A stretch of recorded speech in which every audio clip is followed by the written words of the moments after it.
Modúpẹ́ Onítìrí Abíọ́lá, ọmọ Onítìrí Èkó, opó olóògbé MKO Abíọ́lá. Mo kí gbogbo ọmọ Yorùbá káàkiri àgbáyé. Mo kí ọkùnrin, mo kí obìnrin, mo kí ọmọdé, mo kí àgbàlagbà, mo kí arúgbó. Mo fẹ́ kí gbogbo àwa tá a pé ní tòótọ́ àti lódodo a fẹ́ òmìnira Yorùbá ní 2022. Mo fẹ́ ká lọ sign sí 5 million signatures tá a fẹ́ ṣe ti Yorùbá 2022, òmìnira Yorùbá 2022. Mo fẹ́ ká lọ sign sí. Ẹ lọ tí bàbá ṣe àpèjúwe, ẹ lọ sign. Ẹ má sign ní fake o. Èyí tó jẹ́ láti ọ̀dọ̀ tiwa nìkan, tó ní orúkọ Ọlọ́run, tó ní orúkọ èmi Dúpẹ́ Onítìrí Abíọ́lá nú, pẹ̀lú àwọn èèyàn tá a jọ ń ṣe, àwọn pàtàkì tá a jọ ń ṣe, òun ni kẹ́ ẹ lọ ṣe o. Tẹ́ ẹ bá ti rí orúkọ èmi Modúpẹ́ Onítìrí Abíọ́lá, Dúpẹ́ Onítìrí Abíọ́lá nínú ẹ̀, ẹ má lọ síbẹ̀. Tí ò bá kí ń ṣe site òmìnira Yorùbá 2022, Yorùbá Freedom 2022, ẹ má bá wọn débẹ̀ o. Tẹ́ ẹ bá ti lọ síbẹ̀, ẹ ti rí oríṣiríṣi nǹkan tó máa fi site òótọ́ ni, kò kí ń ṣe rọ́. Ẹ má lọ sọ́dọ̀ àwọn ẹlẹ́tàn torí àwọn ọ̀tá pọ̀ tí wọ́n fẹ́ kó wá sí ìmúṣẹ. So ẹ̀yin ọmọ Yorùbá tẹ́ mọ̀ pé ẹ fẹ́ kó wá sí ìmúṣẹ, ẹ dúró sórí òótọ́, ẹ lọ síbi tó yà ní kẹ́ ẹ lọ sign. Nǹkan tó wà níbẹ̀ ni pé ẹ fẹ́ béèrè lọ́wọ́ mi pé kí ló dé tẹ́ ṣe máa sign. Ṣé mọ̀ pé mo sọ pé a lè ní dádúró ká ní òmìnira láì jagun, láì tẹ̀jẹ̀ sílẹ̀, láì sí wàhálà. Ẹ̀tọ́ wa ni right to self-determination. Ẹ̀tọ́ wa ni àbá ẹnikẹ́ni jà, àbá Hausa jà, àbá Fúlàní jà, àbá Ìgbò jà, àbá Ògbóni jà, àbá ẹnikẹ́ni jà, àbá Yorùbá ara wa gan jà. Tiwa ṣáà ní pé kí Yorùbá kó ní òmìnira ní 2022 tá a wà nù ẹ̀. Ẹ̀tọ́ wa ni, Ọlọ́run ló ṣe bẹ́ẹ̀. Ọlọ́run ló dá wa ní ethnic nationality.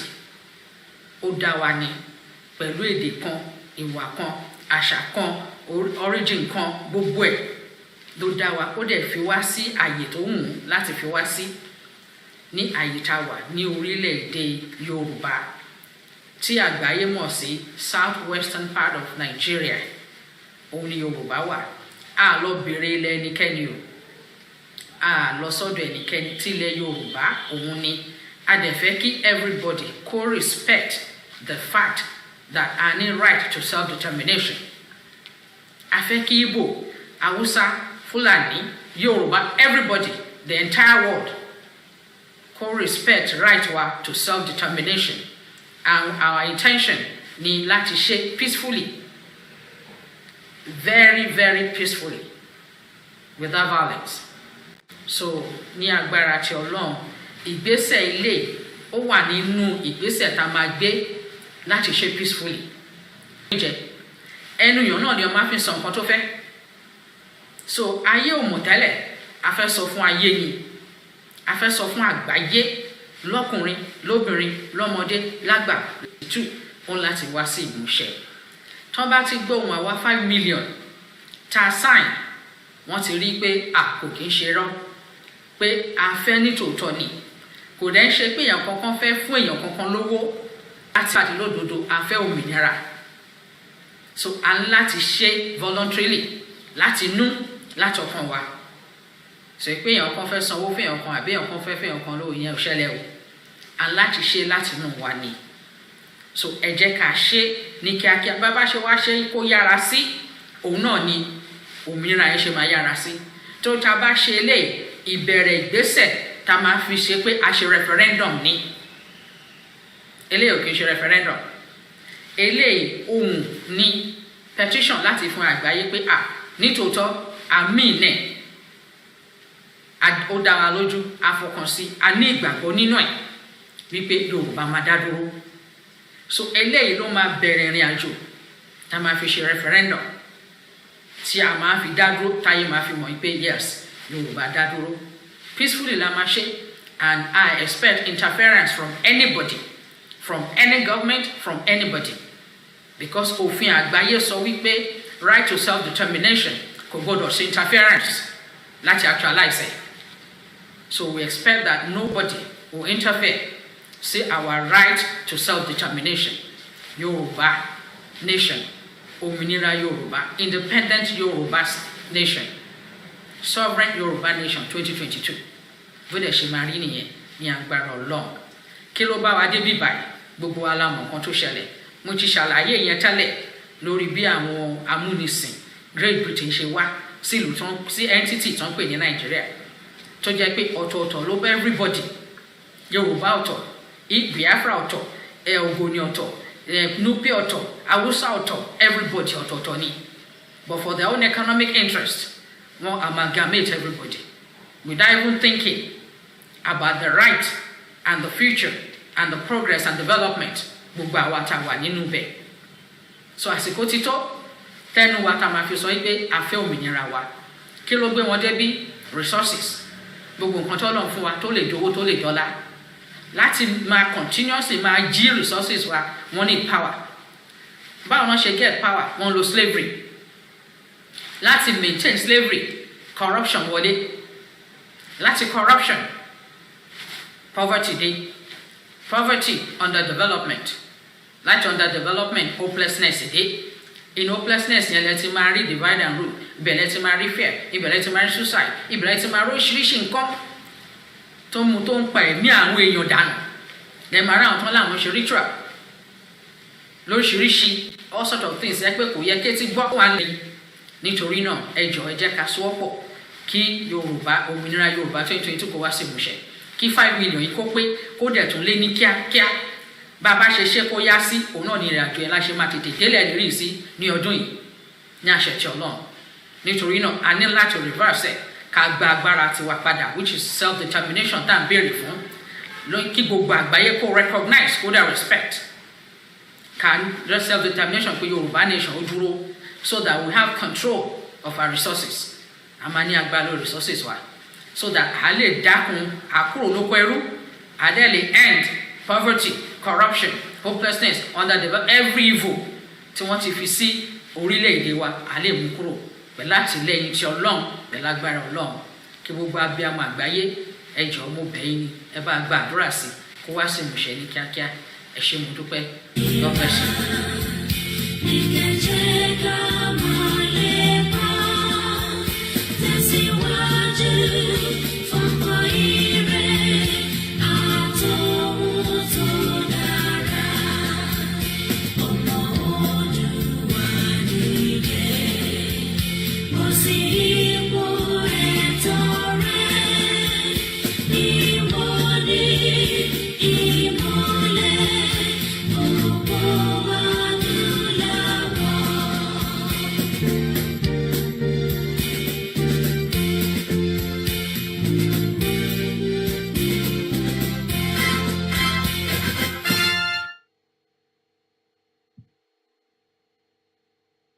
ọmọ rẹ̀ yóò bọ́ sí mi mo gba ìbọn yẹn lọ́wọ́ ìkan yọ àké àgbà ìkejì tún yọ ìbọn mi ìyẹn ti ẹ̀yìn ẹni bá wọnú fídíò yẹn tó ra fídíò wọn ó yin ìbọn yẹn sí mi kí n tó lọ́bọ̀ yẹn mọ́ lọ́wọ́ tẹ́ ẹ bá. tóun bá bá ìjà wá ẹ ní dúró mo kí gbogbo wa lẹ́ẹ̀kan sí pé ẹ káalẹ́ níbi tí ẹ ti láǹfààní àti tó darapọ̀ mọ́ wa. I say a very good evening and welcome to the late night broadcast. My name is OLAMILEKAN and the date is 16th of March 2022. It's coming up to 35 minutes past 10 p.m. as we continue to educate and liberate millions of people out of the bondage that we are in Nigeria today. There's a lot going on in terms of how and what should be done so that we can leave Nigeria peacefully, or we fight our way to defend ourselves. Bọ̀kátó débi tí a ti máa láǹfààní àti kúrò nínú Nigeria, a lot would have to be done. A lot of work will have to be put in place. But like I always say, we welcome you once again to the broadcast.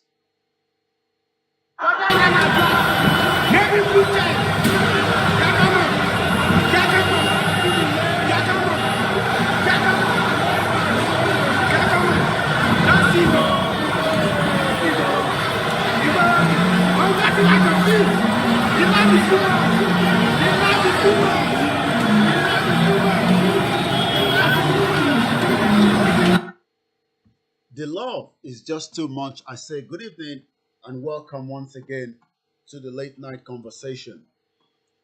Because of the time constraint, let's go straight into the topic and the conversation tonight. It is all about the petition. Ọ̀rọ̀ lórí petition yẹn náà ni àtúmúwá ní àṣálẹ́ fáǹfààní gbogbo ẹ̀yàn ọmọ káàárọ̀ òjíire. How do we sign the petition?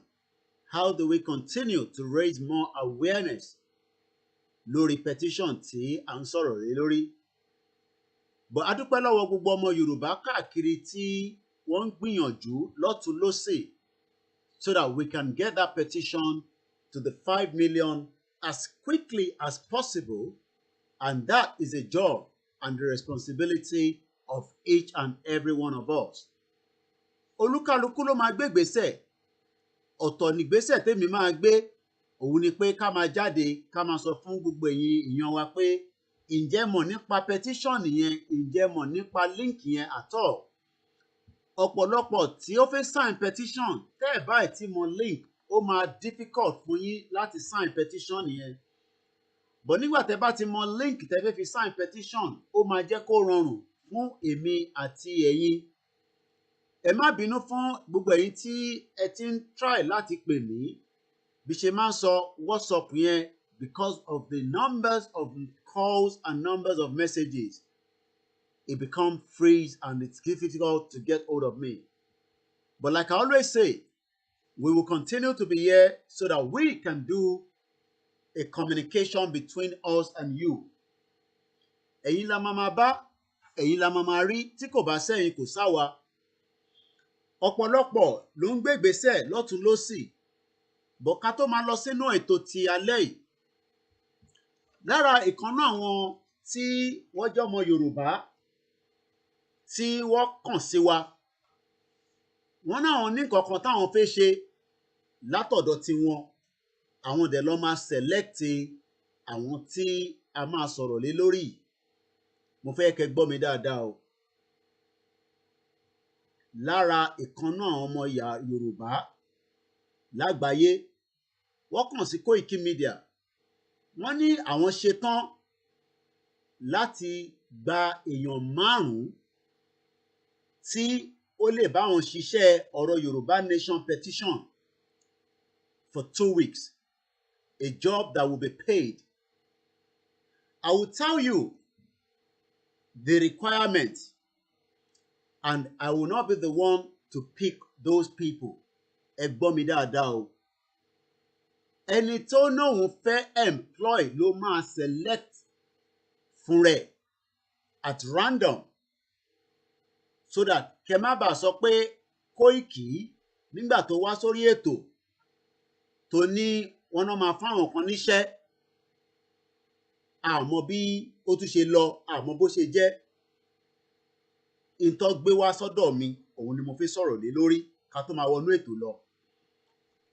5 people will be needed, and each of these 5, this will be your requirement in terms of what the person is expecting. In tí wọ́n fẹ́ padà, ẹ má bínú pé òyìnbó yẹn pọ̀ díẹ̀. Ẹni tó kàn sí wa yẹn ní nínú èèyàn 5 yẹn, ẹ gbọ́dọ̀ fún wa ní 500 names every day fún 2 weeks. Á jẹ́ 500 every day fún ọ̀sẹ̀ méjì. Ẹ̀yin lẹ máa send orúkọ yẹn sí àwa. Àwa la máa impute ẹ̀ fúnra wa. Ẹ gbọ́ mi dáadáa lẹ́ẹ̀kan sí. Lára àwọn ọmọ káàárọ̀ òjíire lókè òkun, wọ́n náà wọ́n ready láti gba èèyàn 5 síṣẹ́ fún ọ̀sẹ̀ méjì. Bẹ́ẹ̀ bá wá ṣe ṣiṣẹ́ yẹn dáadáa sí, ó ṣeé ṣe pé wọ́n máa extend ẹ̀ fún another 2 weeks. KOIKIMEDIA kọ́ ló ń gbàyàn síṣẹ́ o, ẹ gbọ́ mi dáadáa o. Èmi kọ́ ni máa select yín. Ẹni yẹn ń wo program. Nínú program tá a bá ṣe ní èní ni wọ́n ti máa mú àwọn tí a bá sọ yẹn. So ẹni tó bá sọ pé òun ní interest, ẹ fi pé yes, a lè ṣe, but ẹ gbọ́ requirement dáadáa o. Requirement ni pé ẹ máa fún wa ní 500 names pẹ̀lú information tí wọ́n require lórí petition yẹn.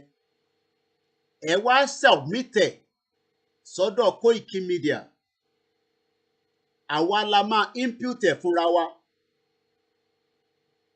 And this will be your own benefit. It's a job, just like any job around the world.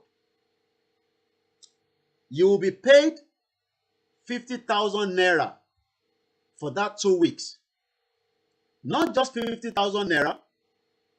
You would also be paid 20,000 naira for the data. And you will be paid 10,000 naira for the transport. That makes it 80,000 naira. Intagbara ẹni yẹn gbé nìyẹn. Ó ṣeé ṣe kálòmíì náà tún pè wá. Kọ́ náwọn lè ṣe kékeré jù yẹn lọ. Àbáwọn lè ṣe similar. Kò láti jẹ́ the same. Intẹ́ni yẹn lè gbé ló sọ yẹn. So ẹlòmíì náà lè sọ pé Kóìkì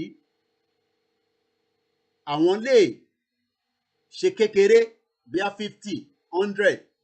But this is the requirement. It's not a must. It's not a mandatory. Intẹ́ni yẹn gbé wá nìyẹn. Ẹ tó bá lè ṣe ẹ get back sí wa. Wá wá pick orúkọ at random. Again, this will be the requirement. Ìwọ kọ́ ló máa filẹ̀ fún rẹ o. Your job is to go out there, get the names, get the details, put it on the paper, and screenshot, and then we will then do the input. Àwa la máa ṣe imputed right here in United Kingdom. And then also, those names that you will be sending, they will have to be called at random just to make sure that you are giving a correct and legitimate numbers and details. So that that way, we will call people at random. Lára àwọn tẹ́ bá mú wá yẹn. Like I said, I am not the one to do the selection. My job is just to tell you the proposal for 5 people in Yoruba land. And it has to be anywhere. But as long as it is possible for you to do it. So I might do a bit of short video because this broadcast will have a lot of conversation in it. But bí a lọ́la, I release video kan tó ní ju bí 20 minutes lọ, no, only 20 minutes, tó ní ju bí 2 minutes. And then when we put that video on our timeline, the person will go in there, it will select from Facebook and then YouTube 5 people. Kóìkì kọ́ ló máa select ẹ̀. Ẹni tó ní proposal yẹn, òun ló máa ṣe selection yẹn. So I will repeat that again as we continue with the broadcast. So now let's come back to the conversation. A very good evening and welcome as we continue to educate ourselves. Let's first go and read this statement that was released by Global Directorate towards this petition that we've all been asking ourselves to go and sign. Once again, today, the 16th March 2022, as we continue to ask ourselves, we must all do everything as quickly as possible to leave Nigeria because Nigeria is not for us and it can never be for us. Let us read this statement that came to my desk on the Global Directorate, and it goes like this. Let me just reduce my camera so that you can also probably read along with me. Let's reduce this as well. as we're still happy that Chief Sunday IGBOHO, this time last week, we are all in jubilation mode, and we will continue to jubilate. KOKORO that was killed, there's a legal already ongoing. OLAMILEKAN, Kolon Fonuke, Kolon Babatesi Afefere, that was killed by the governor of Oyo State on behalf of auxiliary that was working for him. Now, let us also remember that Adogon and Alhaji Fatai, their bodies have not yet been returned since the invasion of Chief Sunday IGBOHO's house on the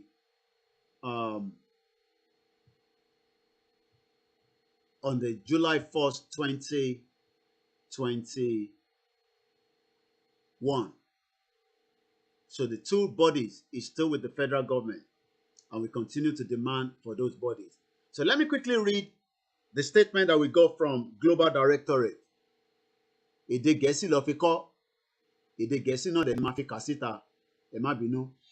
Signing the Ominira Yoruba petition, the attention of the Yoruba Nation Global Directorate has been drawn to the signing of the petition in respect of the Yoruba Nation freedom. The Directorate appreciates the effort of the proponent of the petition. Thus, after a brief meeting amongst leaders of the Directorate, the Directorate resolved to commend this effort and hereby enjoin bona fide Yoruba citizens to sign the petition being currently circulated by the Ominira Yoruba Group. The Directorate Director, Princess Adeola Atayero Olamijulo, while responding to questions on the viability of the option, said she believed all hands should be on deck in respect of Yoruba agenda. She opined that signing the petition should not be allowed to further divide Yoruba nation. She also added that citizens of Yoruba nation must in good conscience embrace and collaborate with their compatriots in ensuring the execution of legitimate programs aimed at attainment of Yoruba sovereignty. Princess Adeola Atayero Olamijulo commended this initiative by Mrs. Onitiri Abiola. She, however, implored her to collaborate with other Yoruba organizations to the extent that our compatriots will be better informed about our initiative. She said projects like this require support of the various groups within Yoruba nation, and that reaching out to each of them would very likely seal the idea of the terminal. So in the nutshell, fún àǹfààní ẹ̀yin tẹ́ ẹ gbọ́ gbogbo òyìnbó tí mo kà sílẹ̀, àwọn Global Directorate has now also endorsed the Yoruba Nation petition that has been out there in the last week, that it came out last week Tuesday.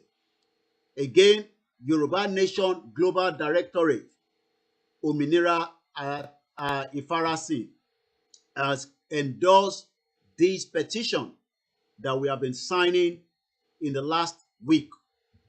The link to the petition remains www.ominilayoruba2022.org.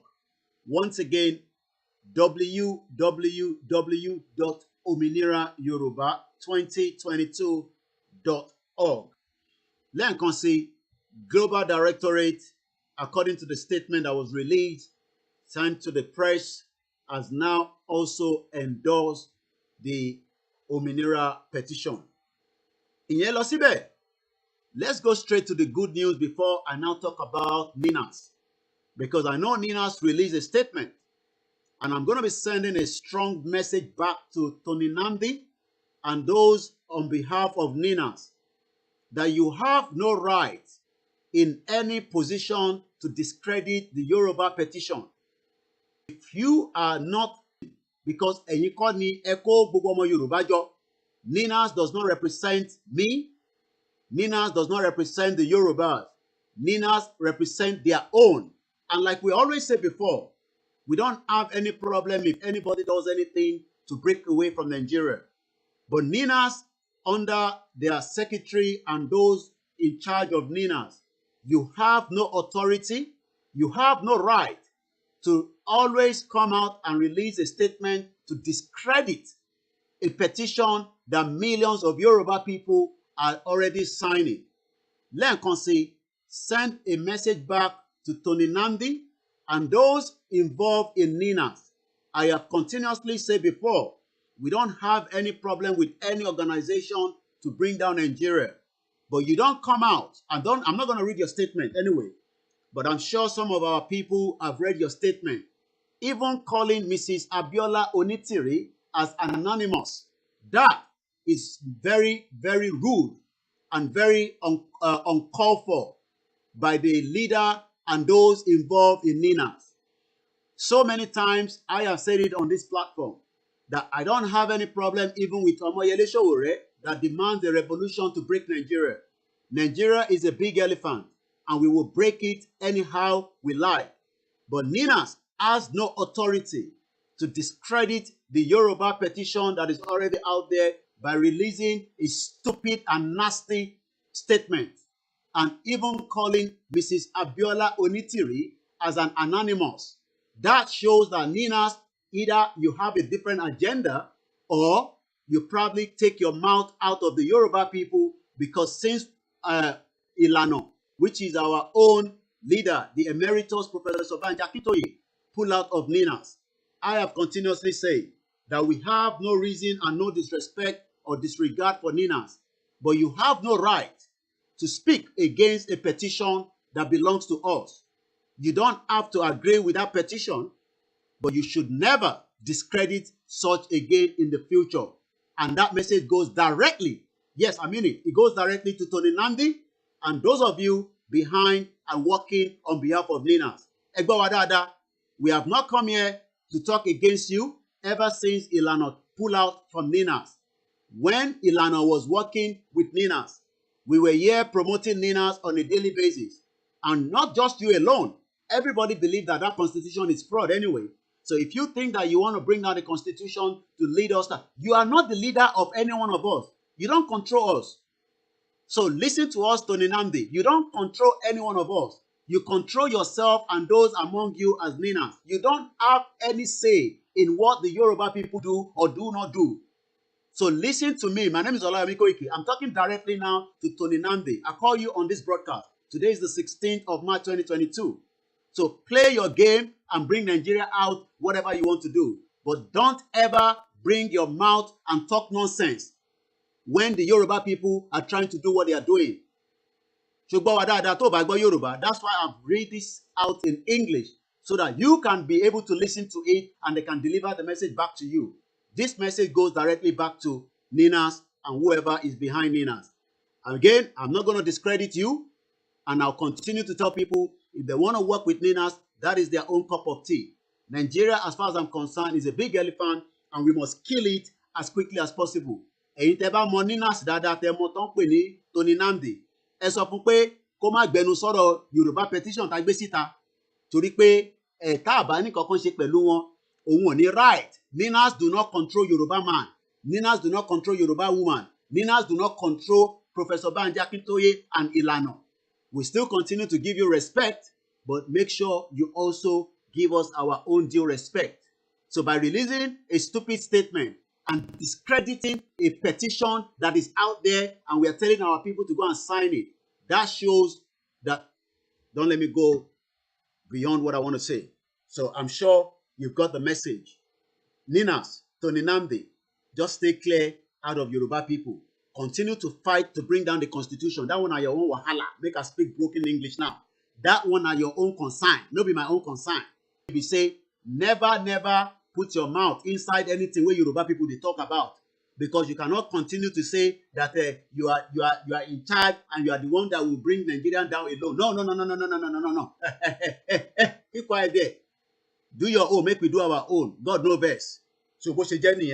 So if you come out again and release any statement and discredit anything that the Yoruba people are doing, whether it is Global Directorate, whether it is Professor Banji Akintoye, whether it is any Yoruba self-determination on our media, if you come out, I'll come back now on you, Tony NNAMDI. I'm speaking to you now.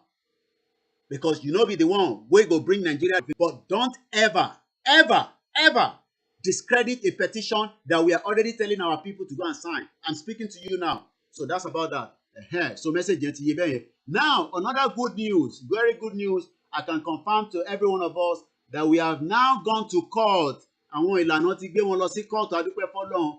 We will break Nigeria anyhow. It doesn't matter how, peacefully, as we continue to say, and we will defend ourselves. I have a good news from our own hardworking Ilano that are making us proud all over the world. And on Friday, I'm going to be anchoring one of the programs that is a town hall meeting. Also, it's a very busy day on Friday for us on KOIKIMEDIA. We also have a prayer section that is being put together. I'll be giving you more details about that as well. Once again, thank you so much to each and every one of you that continue to follow this conversation. Ìlànà Ọmọ Oòduà has now commenced a legal action in Osun State and Ekiti State to oppose election under the illegal 1999 Constitution. This press statement was released on behalf of the Alano, the Emeritus, Professor Banji Akintoye, and all the Elder Council and his deputy, Professor Adeniran, and all those 15 other Yoruba Nation self-determination. So this is how the press statement goes before we continue the program. It's coming up to almost 11 o'clock, the 16th day of March 2022. This is the Yoruba Nation Awareness Program that is coming on to you every blessed day until we get Yoruba Nation. KOIKIMEDIA will continue to be using that platform fully, 24 hours, 7 days a week. Also, like I said at the beginning of the broadcast, 5 people might be employed.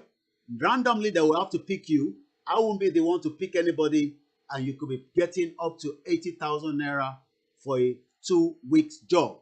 But the job you have to do, you also have to give 500 names where you will submit that. You will call Loma imputed. Your own job is to go out there, get those names, get those details. How are you going to work it out under 2 weeks? It doesn't have to be 500 a day, but you must give us 7,000 names in 2 weeks. All that will then have to mean that you'll be paid 50,000 naira for the job. You will get 20,000 naira for the data and 10,000 naira for the transport.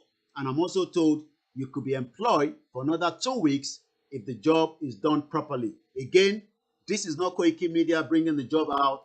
It is one Yoruba person, I don't have to go into the details, that want to offer this to this self-determination petition. Now let's continue. Press statement. Osun and Ekiti gubernatorial poll. Akintoye, Adeniran, Orire, 15 other Yoruba Nation self-determination activists filed legal suit in Edo-Ekiti, Osogbo court against INEC and the Attorney General of the Federation. A higher Ondo-born constitutional lawyer, Tolu Babaleye, wants Osun and Ekiti election stopped because the 1999 Constitution of Nigeria does not meet the legal requirement that qualify it as a valid constitution. Say, without having a referendum, which absolutely is an essential part in the process of making a constitution, the 1999 Constitution is illegal, invalid, and of no effect whatsoever. Wednesday, March 16, 2022, in what can be described as an attempt to force the Nigerian government to succumb to the conduct of a referendum to decide constitutionally, legally, peacefully, the agitation for an independent Yoruba nation and the dissolution of the amalgamation of the southern and the northern Nigeria. 17 Yoruba nation self-determination activists on Tuesday have now filed 2 suits respectively at the Federal High Court in Ado-Ekiti and Osogbo, praying for a declaration that the current 1999 Constitution of Nigeria is illegal, invalid, and of no effect whatsoever because no referendum was conducted before it was enhanced. It might be no, sorry. I lost where I was reading. Let's go back up. Okay. The activists, let me highlight it so we know where we are. The activists who are members of the umbrella body of the Yoruba self-determination groups, Ilana Omo Odua worldwide, in the suit filed on their behalf by their lawyer, Mr. Tolu Babaleye, of the Attorney General of the Federation, AGF, and the Independent National Electoral Commission, INEC, as defendants.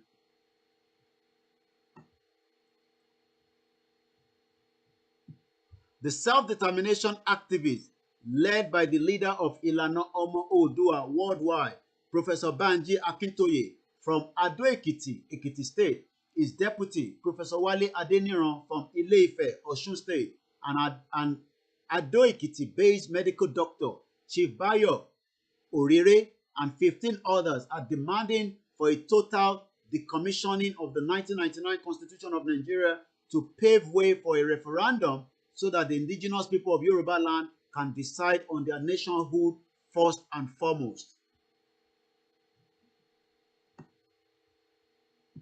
According to a statement made available to newsmen by the Communications Secretary of Ilana Omo Odua worldwide, Mr. Maxwell Adeleye, the activists are praying for a categorically order that, against the backdrop that the current Nigerian constitution is illegal and invalid because no referendum was conducted before it was enacted. INEC does not have the law. Thus, the forthcoming Ekiti and Osun governorship polls and all future elections should be stopped in Yoruba land until a referendum is held for the Yoruba people to decide on the system they want for themselves within Nigeria and whether they even want to remain as Nigerians.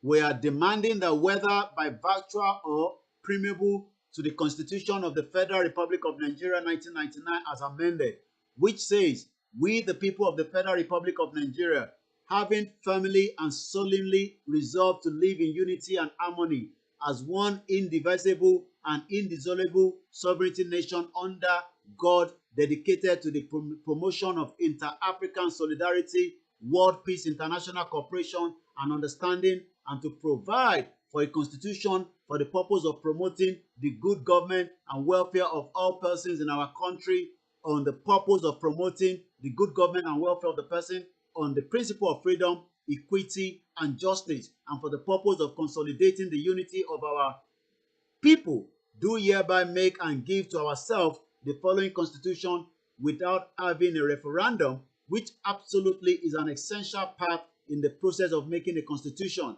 The said 1999 constitution as amended is illegal, invalid, and of no effect whatsoever for failing to meet an essential requirement to be qualified as a valid constitution." The statement said, "Therefore, in the event that the above sole issue is resolved in the positive affirmation, the claimant, led by Akintoye, pray the court the following relief: a declaration that the Constitution of the Federal Republic of Nigeria 1999 as amended is invalid, illegal, and of no effect whatsoever by reason of its failure to satisfy the essential requirement of referendum and national consensus expected of a valid constitution. A declaration that the preamble and introductory passage to the 1999 constitution inserted into the constitution by the military government, which says, 'We, the people of Nigeria, have resolved to give ourselves the constitution,' is a lie, when in the actual fact it was the military government that came up with the document and imposed it on Nigerian people without any contribution from Nigerian people. It has therefore rendered the constitution illegal, invalid, and null and void, and of no effect on the ground of a naked lie fraud."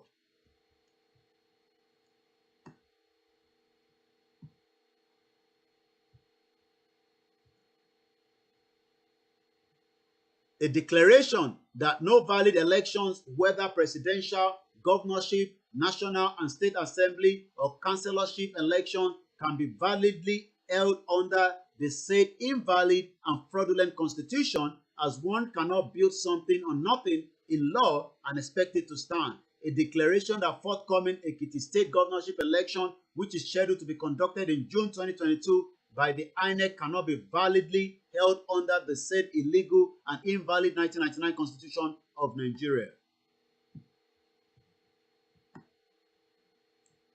An order of this honorable court stopping the holding of the scheduled Ekiti State governorship election coming up in June 2022 from being held, as there is no valid legal framework for such an exercise, because the 1999 Constitution, as amended, under which said governorship election is planned to be conducted, is illegal, invalid, and inherently defective. An order of this honorable court directing the defendant jointly and severally to stay clear of Ekiti and Osun State in June and July 2022 and suspend with immediate effect the plans and arrangements they have put in place to conduct such an illegal election in Ekiti and Osun State of Nigeria.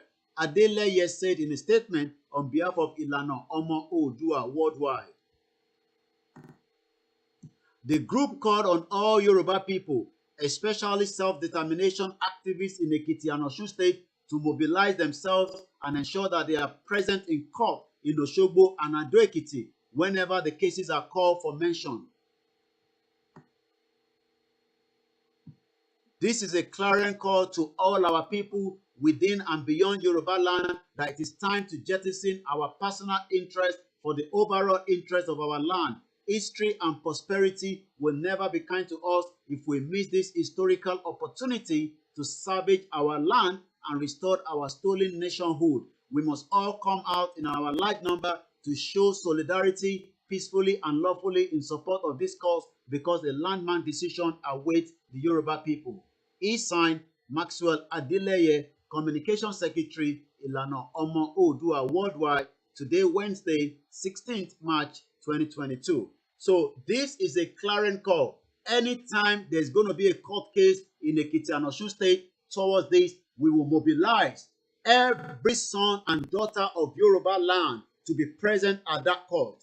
Don't say that there's no point about this court case. It's not about the court case. It's about a precedent. We're about to tell the world that that constitution that everybody knows, all the senior advocate of Nigeria is aware, everybody is aware that that constitution is a military 24 or 23 decree that was put on every sons and daughters of Yoruba land. So anytime tó bá máa ṣe court case here, we will mobilize everybody peacefully. I say that peacefully, to attend the court case outside so that we can show our solidarity. We will pay for that. We will make sure that people travel from Ekiti State, from Ondo State, from Kogi State, from Kwara State, from Lagos State, from Osun State, from every Yoruba land. And even if we have some diaspora that will go home, they will definitely do so. So that is the good news to all sons and daughters of Yoruba, that a court case has now started to stop Ekiti and Osun State. Then ẹ̀yin ẹlẹ́nu ń já wáyà,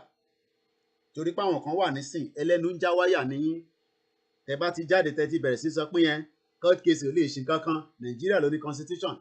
Ẹni tẹ́ fi ń já wáyà yẹn ẹ fi padlock kẹ́ fi dè pa. Kò yẹ nísìn. Tẹ́ bá ní tẹ́ fẹ́ sọ ẹlẹ́nu ń já wáyà, ẹ fi padlock kẹ́ fi dè pa.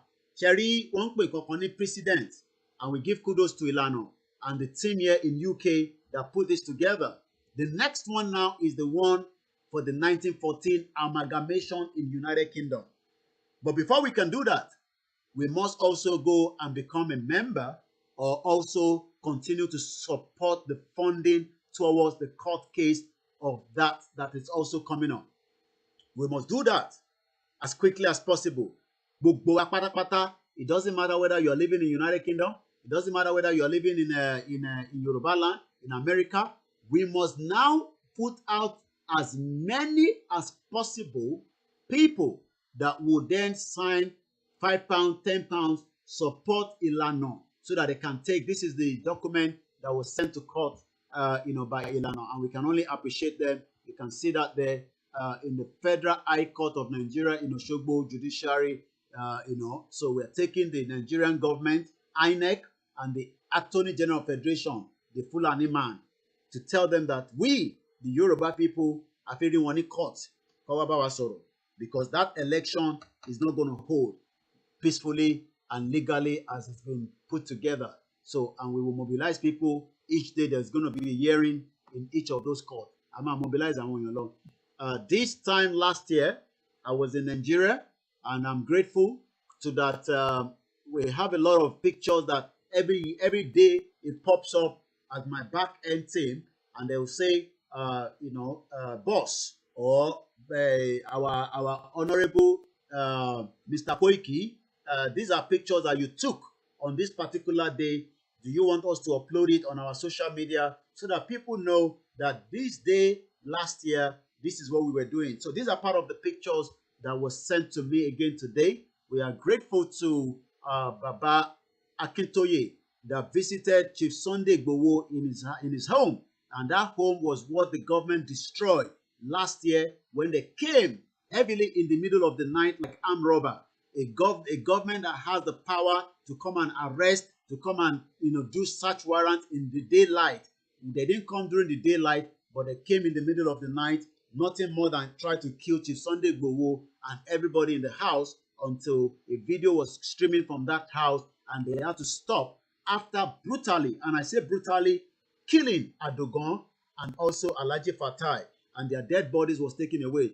So this picture represent as many pictures that we took last year when KOIKIMEDIA was in Nigeria with the great team that we were working with. You can see right there in that very beautiful mansion that Chief Sunday IGBOHO built until the federal government came to destroy it. If you look at the destruction, I can show you some of those pictures. We still have it on our timeline on KOIKIMEDIA. So when you go on www.koikimedia, just click on Chief Sunday IGBOHO's house, and you will be able to see those atrocities. We've also uploaded some of the latest pictures, as you can see there, when IGBOHO was released. But if you go further down, you will see the atrocity. This is KOKORO that was killed. We also have his picture there. We can't show them because they're too. This is the video of KOKORO. I can't show you, but if you go on KOIKIMEDIA, you can click on it and watch it yourself. How KOKORO body was founded in the river, in the forest. For 4 days they were searching. Now look at this picture that I'm about to show you now. This is Chief Sunday IGBOHO residential home that the federal government of Nigeria purposely came nígbà tó wọlé bí olè lóru tí wọ́n fi wá pa IGBOHO sínú ilé, but Ọlọ́run ọba ní ikú IGBOHO sí lọ́wọ́ èèyàn kankan. Mo fẹ́ fi tí ó jẹ́ inú pálọ̀ IGBOHO tàti ya ẹ̀jẹ̀ léléyò, ẹ̀jẹ̀ Àdògán nìyẹn tó la gbóngbó mọ́ lórí tó fi fọ́ orí ẹ̀ kalẹ̀.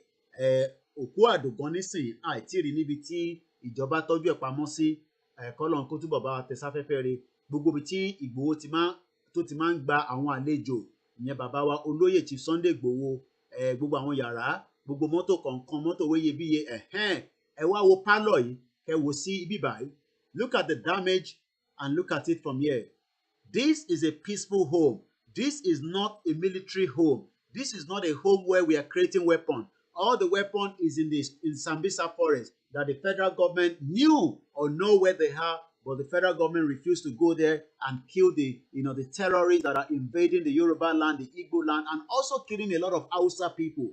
But rather, the federal government on the 1st of July 2021 came in the middle of the night like the armed robber, and then next thing was they wanted to kill Chief Sunday IGBOHO, and that's the reason why he had to run out of Nigeria for his life, and then he was stopped in Benin Republic, held there for more than 7 months until this time last week. We are all jubilating and we are all giving thanks to Eledumare for keeping him alive. But if you look at this image, let me blow it up a little bit, you will see that the house of Chief Sunday IGBOHO, and compared to how those buildings were all destroyed. This is the blood of Adogon that was hit by a kind of a mortar until they kill him.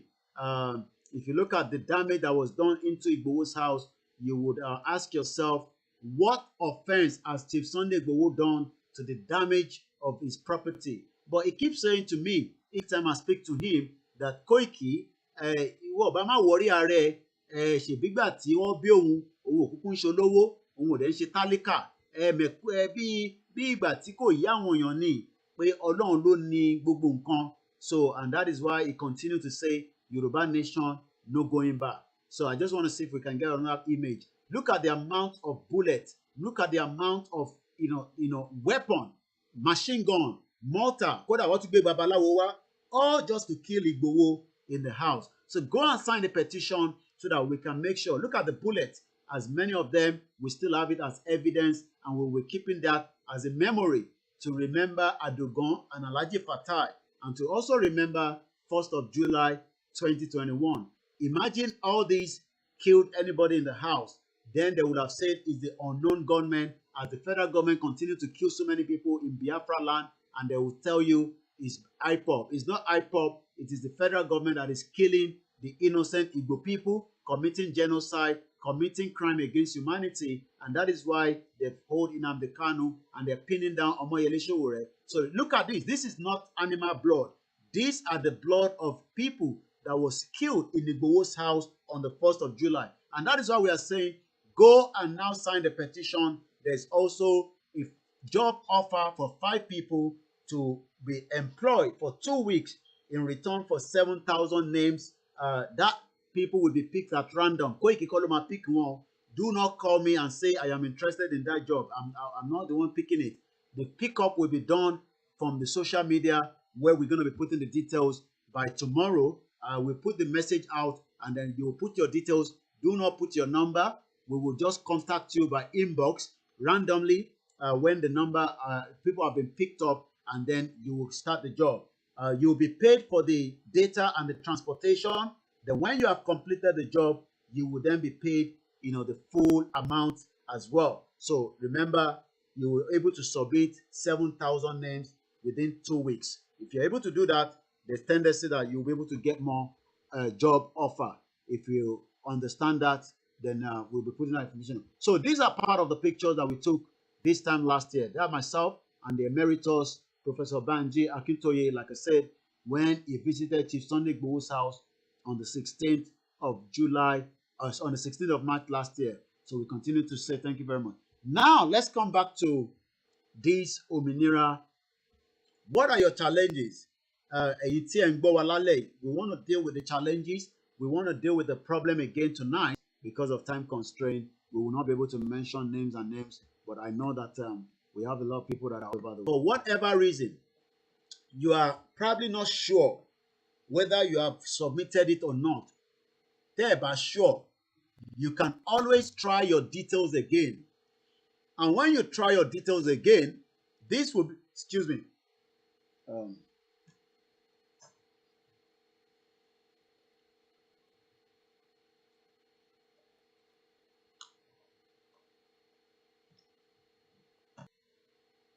the details will be posted out by our back-end team. It's only 5 people. Lonid, Imikonima Pike. The person that will bring the offer is the one going to pick it, and then I will be giving those details, and then I will contact you, and then you will start communicating with me. Your job is to submit it, and then the input will be done from United Kingdom here, so that we can make sure that we have the right people that you have put as details. Now, what are the challenges then get for those of you that have been filling this form? Let's deal with that again. The first thing is, Toba sure boya òun ti sign petition yẹn àbí wọ́n ti sign it.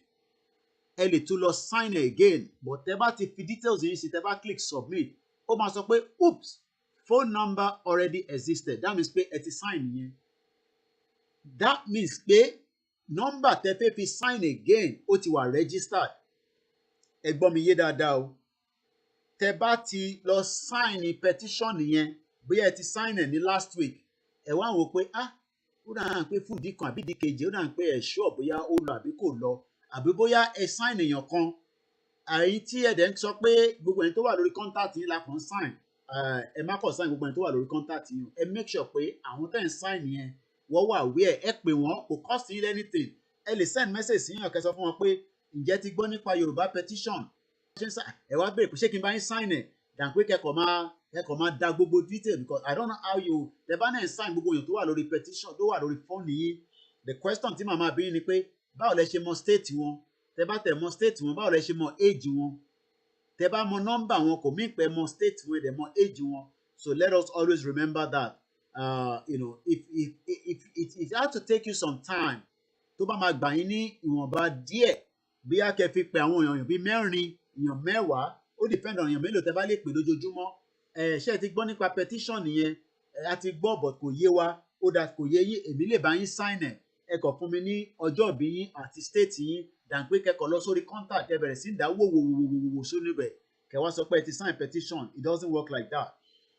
Kò need the email. So I think you now understand this now. So I believe the reason why I did this screenshot is so that we can understand it properly. So let me take this off.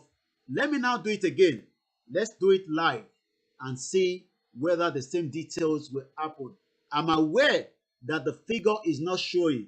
Does not mean that the petition is not going or is not continuing. Is either maybe it's been turned up at the back end. This message just came up to my notice just about some few hours ago that when people now go in, they can't say the number, and some people are already having high blood pressure because people are calling and say, Koiki, kí ló ń ṣẹlẹ̀? Rí figure yẹn mọ́, ṣé kò sí? Ṣé kí ló tún ṣẹlẹ̀? By tomorrow, tọ́lọ́run tó bá jí wa sáyé lágbára Ọlọ́run, I would have more information about that. But for now, I don't know why we don't have the count, because count la máa ń pè nílùú òyìnbó, which always shows us ibi tá dé. But like I said, until tomorrow, when I speak to those that are involved fully in terms of the back end, I don't have access to the information at the back end. If that's okay, back end, that means I'm just going to call somebody that I know is working with them. I don't have to give you all the full details. And tomorrow, during the broadcast, I will be able to update every one of us where we are. So let me now try and sign this petition again, live. We are now live. Today is the 16th, coming up to 11:24. So let's sign it again. Normally, tí bá gbé gbogbo details mi sí báyìí, what it normally will do is it will automatically wants to because I have this template on my laptop. Ṣé ẹ rí pé bí ṣe click lórí ẹ̀, ó ń béèrè pé kí ni mo fẹ́ lò, but I'm going to write it myself. I'm not going to use that. So I'm going to go with Olayomi. Over kí n lo gbogbo details yẹn. So I'm just going to, and then email, a mini email address, but I'm not going to put my email address just for the benefit of those that do not have email address. So I'm going to omit that email address. So telephone number 30 lo tẹ́lẹ̀ náà ni máa fi sí. So I'm going to put that number, but I'm going to put it with a prefix. Kí ni prefix? Tá bá sọ pé prefix +44. Ìlú òyìnbó lèmi wà +44 ni máa lò. Ẹ̀yin tẹ́ bá wà nílẹ̀ Yorùbá +234 lẹ máa lò. Ẹ̀yin tẹ́ bá wà ní Egypt, mo mọ̀ pé lómi máa ń ní Nigerian number, but ẹ bẹ pé ibi tẹ́ wà yẹn náà ni. Ẹ̀yin tẹ́ bá wà ní United Arab Emirates, ẹ lo nọ́mbà yín. Kò sí ìlú kan tíjọba máa wá yín pé ẹ ti fi details yín sí petition tí wọ́n ní ká lọ máa sign.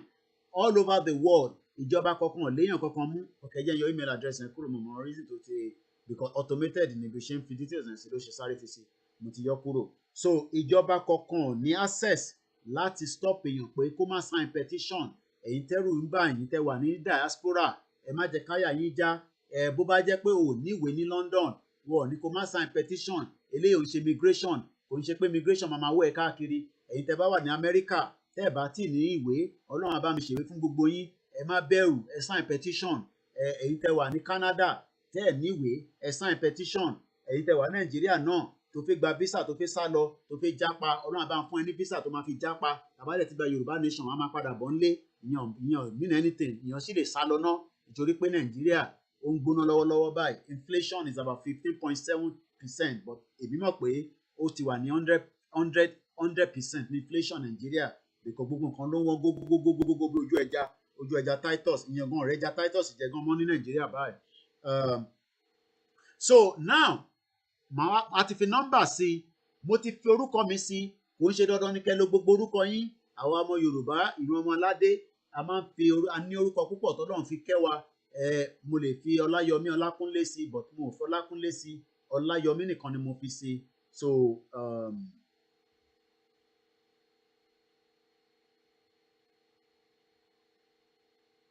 okay wọ́n ní ẹ má ẹ ṣe gan ni princess sọ fún mi pé Mrs. Onitiri Abiola said Onomo Bori Owo show yesterday that the number of people that sign will no more be showing because of our enemies monitoring us.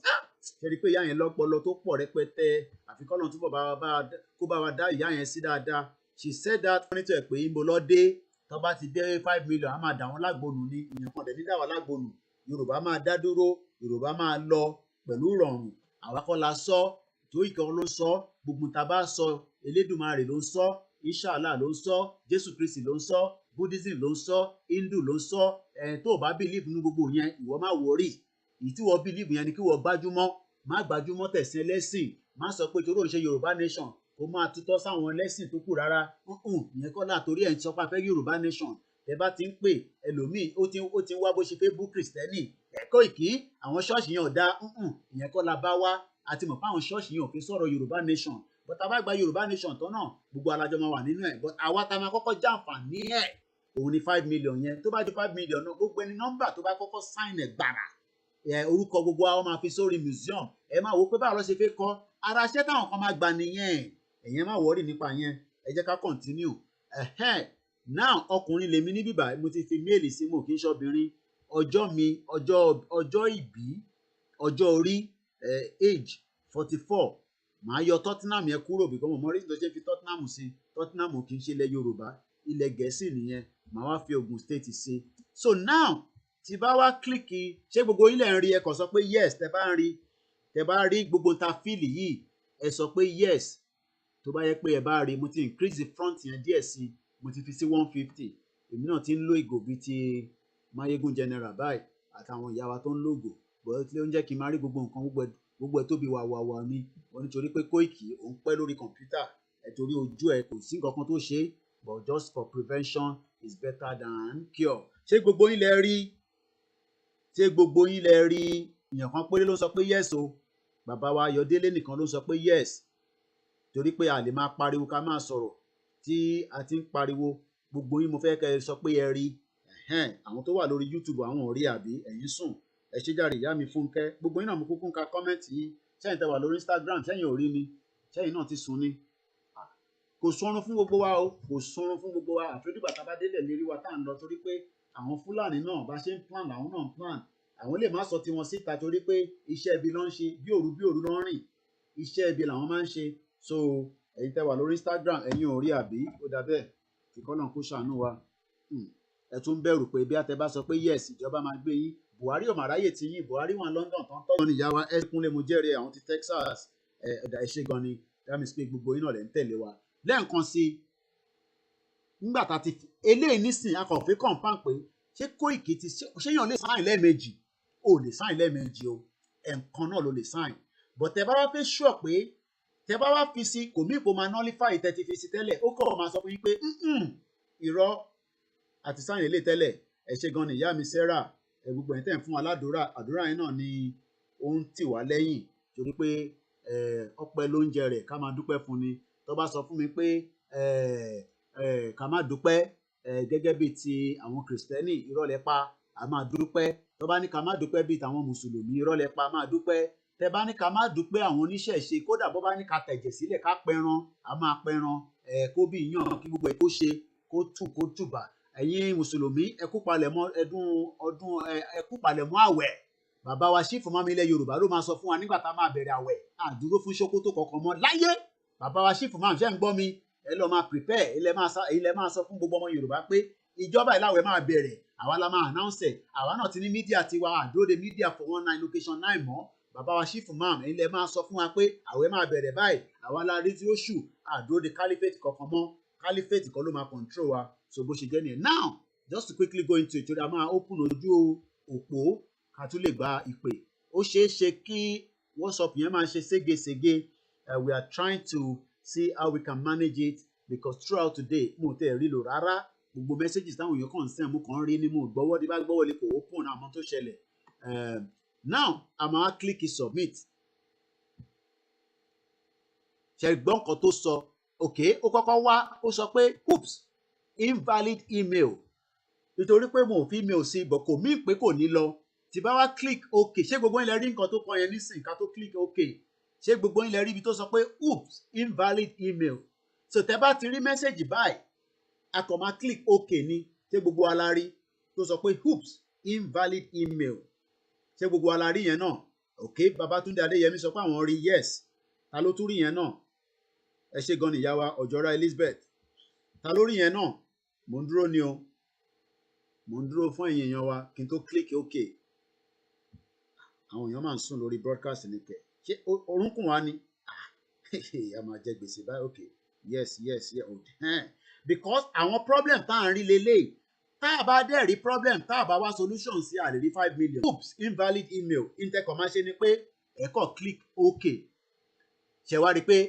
kí nìkan tó sọ mo fẹ́ kí n lè bá mọ̀ pé ẹ rí nǹkan tó sọ nísìn àti click OK ẹ̀yin tẹ́ bá mọ̀ pé ẹ ń rí screen mi dáadáa tẹ́ bá ní kí n increase ẹ̀ sí mo tún lè bá yín increase ẹ̀ torí pé àkímọ̀ ẹlòmíì náà ṣe rí i pé mo kò tẹ̀lé lọ sí ta ló rí nǹkan tó kọ nísìn ẹni tó bá rí nǹkan tó kọ ẹ bá wa sọ pé yes mo rí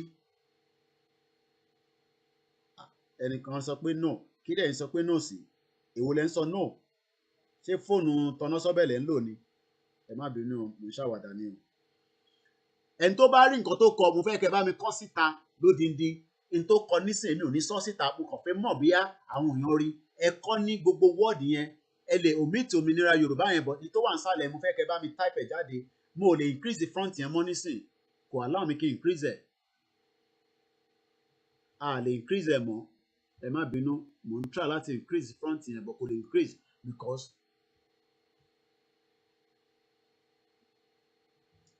kò ṣeé zoom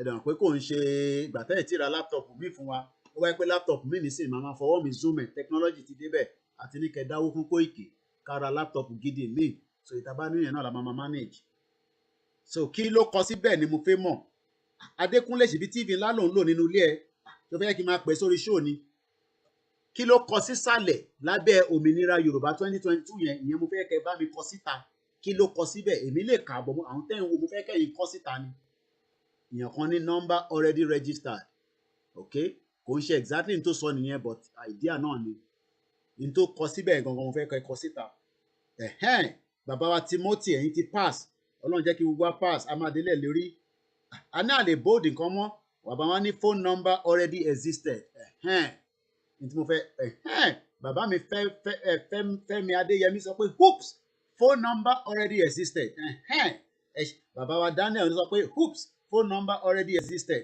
Timothy Ogunribi say oops ṣẹ́rí tó bá ti fún ilé lè báyìí nísìn that means pé nọ́mbà tẹ fẹ́ rẹ́gísítà yẹn ẹ lè rẹ́gísítà ẹ̀ mọ́ again ó ti rẹ́gísítà ẹ tún lọ wá nọ́mbà ẹlòmíì nọ́mbà tẹ bá fẹ́ rẹ́gísítà tó bá ti gbé mẹ́sẹ̀gì ṣẹ́rí pé mẹ́sẹ̀gì ló gbé jáde ó kọ́kọ́ sọ pé invalid email ẹ click OK lẹ́sẹ̀kẹsẹ̀ ó dẹ̀ gbé oops jáde ó gbé oops jáde so in tó gbé jáde yẹn ó indicate pé nọ́mbà Ọláyọmí Kóìkì ò lè rẹ́gísítà lẹ́lẹ́ǹkejì irọ́ ló pa ẹ̀ǹkan náà ló máa rẹ́gísítà so ẹ ṣe gan ni gbogbo ẹ̀yin tí ẹ̀ ń bá wa lọ so ìdí tí mo ṣe ń ṣe báyìí òun ni pé problem tá à ń fèsì gangan òun láti eliminate lálẹ́ yìí nísìn tá a bá ti bá ọ̀rọ̀ problem yẹn títí dé ìdí Monday a gbọ́dọ̀ tún sọ pé à ń rí problem kankan mọ́ ẹ Kóìkì ẹ mo lè filẹ̀ ó sọ pé invalid email that means pé bí a program Pilado lẹ lọ́n wò àbí SOJ mama nítorí SOJ mama ò ní ṣàlàyé bí ṣe ń ṣàlàyé nísìn Pilado ò ní ṣàlàyé ẹ̀yin ìyá wa tẹ lọ́n wo Pilado ẹ fọ̀rọ̀ Pilado sílẹ̀ ẹ fi SOJ sílẹ̀ àwa Yorùbá self determination media ní kẹ́ máa wò tẹ bá lọ́n wo Pilado tẹ wá ń pè mí pé Kóìkì ẹ lórí Pilado nǹkan mi ló ń sọ ìyẹn ọ̀kan mi ó a lè help yín Adékúnlé náà ń drive pé ìyá pẹ̀lẹ́ tó ń jẹ lòun lọ rà ní àbí èwo ló fẹ́ lọ ṣe tó fẹ́ lọ rà má drive and text o mo bẹ̀ ni o àbọ̀rọ̀ mi ò yé yín nísìn lẹ́yìn ìjọ Sunday tó bá máa fi di next week Monday lóòtítọ́ àárí nọ́mbà yẹn mọ́ but ẹ máa ṣe fi sọ́kàn pé 5 million ti pè ká máa sáré ẹ̀ ẹ jẹ́ ká máa gbogbo ọ̀fun báyìí ló ń gbẹ ẹ má bínú.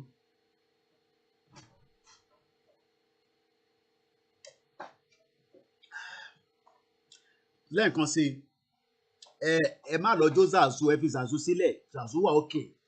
Zazu lè má fẹ́ kí Nàìjíríà break, ọmọ tó ń jẹ́wó lọ́wọ́lọ́wọ́ ni. Ẹ fi gbogbo àwọn celebrity sílẹ̀, wọ̀ pátá, wọ̀ bra, ìkan ẹ̀wọ̀n àti ọkọ ẹ̀ ti jà, ẹmọ yìí tó fẹ́ òyìnbó yẹn tó máa ń jójó yóyò, tó máa ń jójó gógò, ẹ̀wọ̀n àti kò ń ṣe gógò náà but wọn àti ọkọ ẹ̀ wọ́n jọ máa ń jójó.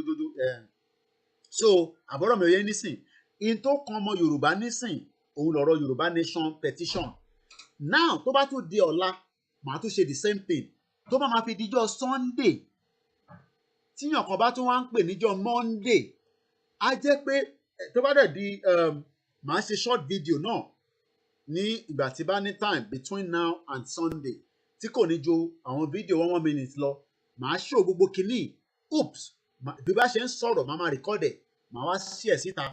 Lẹ́yìn ìyẹn kíyàn kan máa architect tí sùn, ṣé kò ń ṣe pọ́dọ̀ ìyá ní bọ́ọ̀lì lẹ́wà lálẹ́, ṣọ́dọ̀ mọ́mì lẹ́wà, architect mi nìyẹn.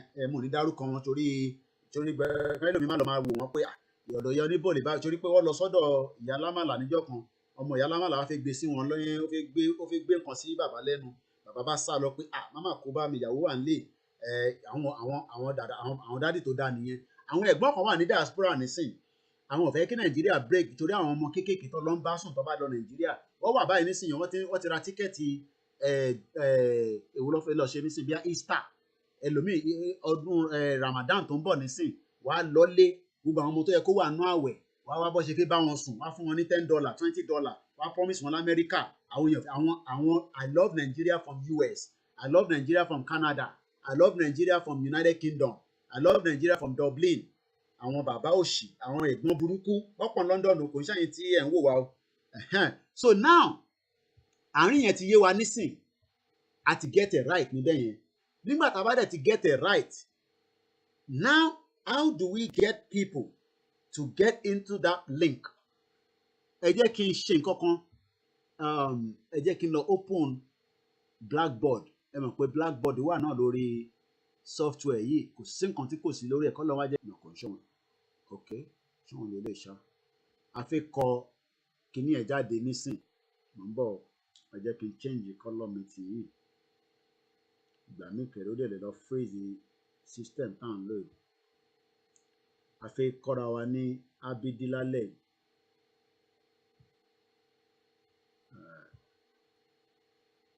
Ó dà ń pọ̀ nǹkan lélẹ̀, ẹ̀jẹ̀ yẹn lè kúrò.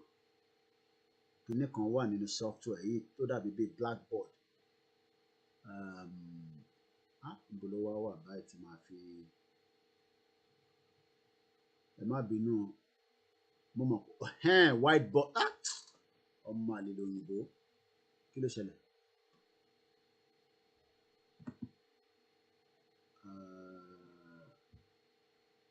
Refresh, okay, then change color yẹn.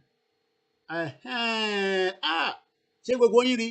Ṣé color yìí dà àbí ká lo color mi? Color wo lẹ fẹ́ ká lò? Because ó ní kankan tá a fẹ́ ṣe ní bíbà. Ẹ má wọrí nípa ojú tèmi, tẹ́ ẹ bá rójú tèmi, anyway ẹ lè rójú mi náà, mo lè gbé wá síta, but ẹ má wọrí nípa ojú mi. Now ṣé ká lo green? So mo fẹ́ fi kọ̀ǹkan kan ní right click to view instruction. Ṣé green yẹn wà okay? Àti gbogbo àlàárín èmi náà rí náà lórí fóònù méjì mo fi ń monitor nǹkan tá à ń ṣe.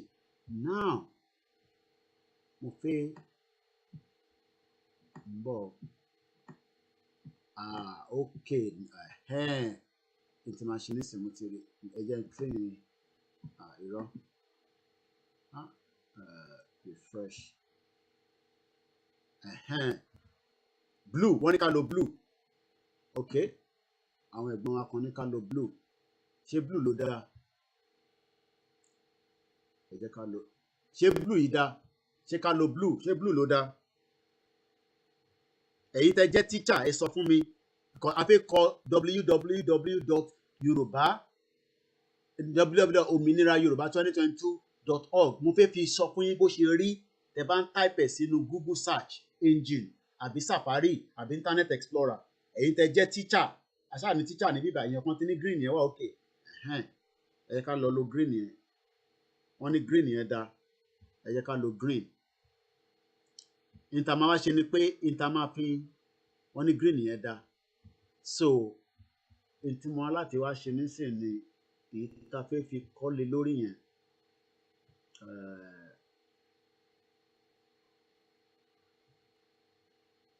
mo ń bọ̀ ok ẹ jẹ́ ká wá wò báyìí mo fi kọ́kọ́ wo bó ṣe máa rí kò gbé jáde dáadáa ó faint kí ló dé tó ṣe faint ń bọ̀ normal yẹ kí n ti practice ẹ̀ lẹ́yìn mi náà but a lè practice ẹ̀ náà live by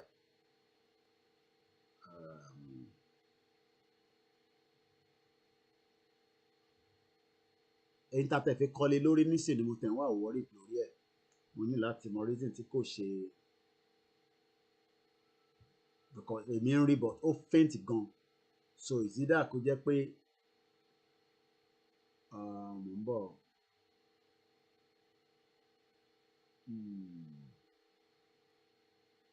ẹ jẹ́ refresh it because what we are trying to do is okay ẹ jẹ́ kí n ṣe báyìí ẹ jẹ́ kí n gbé text lé lórí kí n má kọ́ ní kí ní rán pé kó má lọ da brain mi rú ẹ jẹ́ ká fi text yẹn máa wà better ẹ jẹ́ ká ṣe ẹ jẹ́ ká ṣe text ẹ jẹ́ ká ṣe ní text since tá ti ṣe background yẹn dáadáa ẹ jẹ́ ká ṣe ní text yẹn máa easy fún mi now ilé ìdábà ẹ̀ a ti ṣe ní background green so ìta fẹ́ ṣe nísìn ni pé tẹ bá fẹ́ wá website yẹn ṣe ń rí w.ominira ó yìí máa jáde dáadáa ẹ má wọrí màá adjust ẹ̀ nísìn nígbà tá a ti ṣe background yẹn so ìta fẹ́ ṣe nísìn ni pé a kò fẹ́ èmi máa wá adjust ẹ̀ nísìn ẹ má wọrí máa adjust ẹ̀ nísìn tó máa fi fitting màá drop well kìíní ẹ̀ ó ti tóbi jù màá reduce the front yẹn ẹ jẹ́ kí n reduce it style wo la fẹ́ lò no kò tí scroll mo fẹ́ kó scroll mo fẹ́ kó wà ní stand still ni mo ní láti reduce the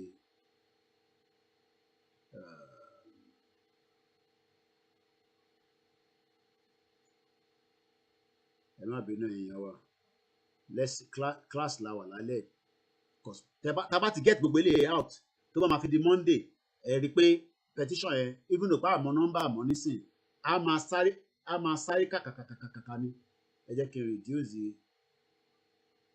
okay alright ẹ jẹ́ kí èmi type ẹ̀ in so tí bá type ẹ̀ in tán màá wá ní kó scroll níbo ló wà nísìn content okay mo ti rí ibi tí màá ti reduce ẹ jẹ́ kí n ní kó drop ẹ̀ sí px yẹn automated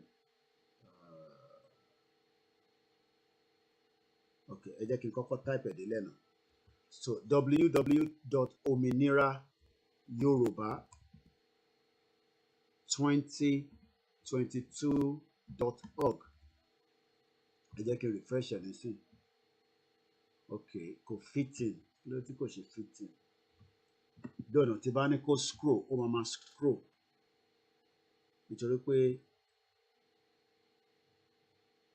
ẹ kì í ṣe báyìí ẹ yẹ kí ní kó máa scroll so that mo fẹ́ kẹ́ everybody rí dáadáa tá a bá ti get eléyìí from next week because what we are doing now is we are resolving the problem ẹ yẹ kí ní kó máa scroll kó wà kó jẹ́ scroll kó máa lọ ní bí wọ́n ṣe máa rí nǹkan ní okay ammunition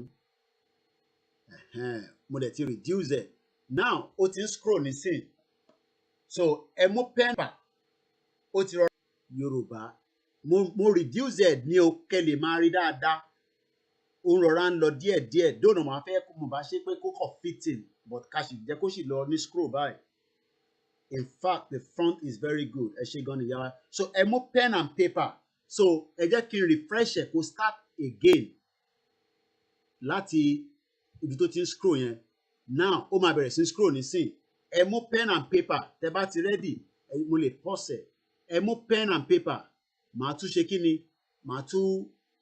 màá tún refresh again ṣá ti ready ṣá ti ní pen and paper dání àwọn kan lè máa sọ pé àwọn rí kinní kan tó ń pè ní HTTS màá ṣàlàyé yẹn náà the same thing náà ni kò matter https tẹ́ ń sọ yẹn àtẹ̀lẹ̀fìyẹn náà sí so that torí pé people will get confused because we are getting people that are calling us and saying Koiki àwọn orí kinní kan tó ń pè ní htt kí ni ìyẹn tún mean so what I'm gonna do now ẹ jẹ́ kí n fi gbogbo ẹ̀ sí lẹ́ẹ̀kan náà ẹ jẹ́ kí n fi gbogbo ẹ̀ sí because ìyẹn ló máa pé gbogbo wa because mo fi confuse anybody though irú àwa nísàn àwa ti mọ̀ pé tá a bá fi sí kò má tà but àwọn èèyàn wa tó wà nílé àtàwọn tó wà níta ó máa ń confuse wọn so what I'm gonna do now is I'm now adding the https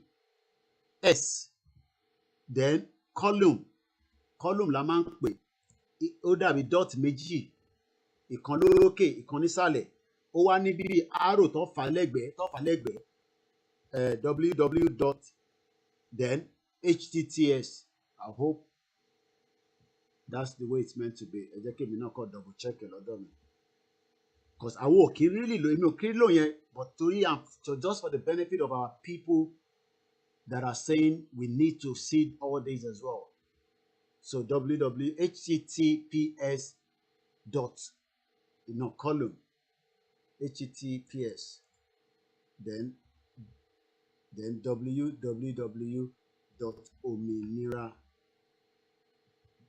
so let me now click enter so tẹ́ bá click ẹ á wá gbé lọ sórí website yẹn so that's just the whole idea okay mo ti type it so now ẹ jẹ́ kí n refresh again àti add yẹn náà sí nísìn ẹ mú pen and paper tí bá ti refresh ẹ ó máa bẹ̀rẹ̀ láti beginning ẹ ṣé gan ni bàbá wa Ọláníyì for the super chat thank you so much ẹ mú pen and paper dá ẹ ọ dà pé pause lele script èyí ló ti gbé jáde kẹ 10:50:40 kí lè kẹ tó ti gbé local text mo ti lọ okay custom script lẹ́kìn lọ àwọn tí ṣe gbogbo kìíní tí mo wá kọ ẹ ti lọ ni ṣáàyàyà ó wà ń bẹ kọ̀ǹpútà dá kò gbà tó ń ṣe Buhari ló tó ń ṣe ti Nàìjíríà now ẹ mú pen and paper dání ṣàtàwá ti rẹ́ẹ̀dì kẹ́ sọ pé yes ṣàtì ní pen and paper ẹni tó bá ní ẹ sáré wọnú school bag àwọn ọmọ yín wọ́n ti sùn ẹ sáré mú pen and paper èyí tẹ́ bá ní pen and paper so tí bá ti refresh again ó ń lọ ní slowly ní ẹ wá farabalẹ̀ kọ síta báyìí ẹ mú mọ̀ pé lọ́pọ̀lọpọ̀ ẹ ti rí by text message by WhatsApp but eléyìí tẹ́ ẹ bá ti rí nǹkan báyìí that means pé nǹkan mi lè ń rí so I'm gonna now refresh it and then ó ti o ṣe rí i pé https column méjì pẹ̀lú bí ìgbà tá a bá sọ pé ìlà tó fà lẹ́gbẹ̀ẹ́ ẹ wá fi www ibi tó dé nísìnyí nìyẹn dot Òmìnira yẹn ti ń bọ̀ díẹ̀díẹ̀ so ẹ̀yin náà máa bó ṣe ń jáde báyìí ni kẹ́ ẹ máa fi ọwọ́ kọ fúnra yín tẹ́ bá fọwọ́ kọ wọ́n ní tíyàn bá fọwọ́ ẹ̀ ṣe ó dájú pé ẹ̀kọ́ kọ̀ máa fún yín lẹ́ja kẹ́ má mọ̀ bó ṣe ń pa ṣe rí i pé www yẹn ló dé nísìn Òmìnira ti fẹ́ máa jáde bọ̀ díẹ̀díẹ̀ Òmìnira dẹ̀ ló máa dé wá bá wa lágbára Ọlọ́run insha Allah lágbára tàwọn tí ò nílẹ̀ ní ti Jésù Kristi 3-1 náà ni so ó ti www yẹn ti lọ nísìnyí o àti débi Òmìnira spelling ẹ̀ nìyẹn tẹ bá ti spelling kan míì ó lè gbé yín lọ sí porn site ó lè gbé yín lọ sí website míì but tẹ bá ti ṣe léèta ní kẹ́ ṣe yìí bó ṣe máa jáde gbára nìyẹn ẹ ní láti rójú mi èmi gan fẹ́ rójú mi nísìn so Òmìnira yẹn ó ti ń gbé Yorùbá bọ̀ gbogbo ẹ̀ one word ni o kò sí space one word all together everything in one word so lẹ́yìn eléyìí àwa ṣẹ̀ wá bẹ̀rẹ̀ sí ń gba ìpè ọ̀gá tíṣà bẹ́ẹ̀ so lẹ́yìn Yorùbá yẹn nísìn ẹ wá rí 2022 bẹ́ẹ̀ ṣe máa kọ́ náà nìyẹn o so màá tún jẹ́ kó lọ lẹ́ẹ̀kan sí i mo lè gbé kámẹ́rà tèmi gan wá sórí bíbà so arére máa lọ lábẹ́lẹ̀ tí bá dẹ̀ ní láti jẹ́ ká rí péjì yẹn ẹ jẹ́ kí n gbé kámẹ́rà tèmi náà wá mo lè add kámẹ́rà mi sórí ẹ̀ I think I should be able to add my camera ṣe ẹlòmíì báyìí bó ṣe rójú Kóìkì báyìí kò tẹ́ wọn lọ́rùn ṣe jẹ́ kí n gbé kámẹ́rà tèmi náà wá ṣe tí ń kọ́ bó ṣe ń jáde yẹn bẹ́ẹ̀ ṣe máa kọ́ nìyẹn ẹ̀yin ìyá wa ẹ jẹ́ sáré gbójú tèmi kúrò ẹ jẹ́ n gbé lọ sọ́wọ́ òkè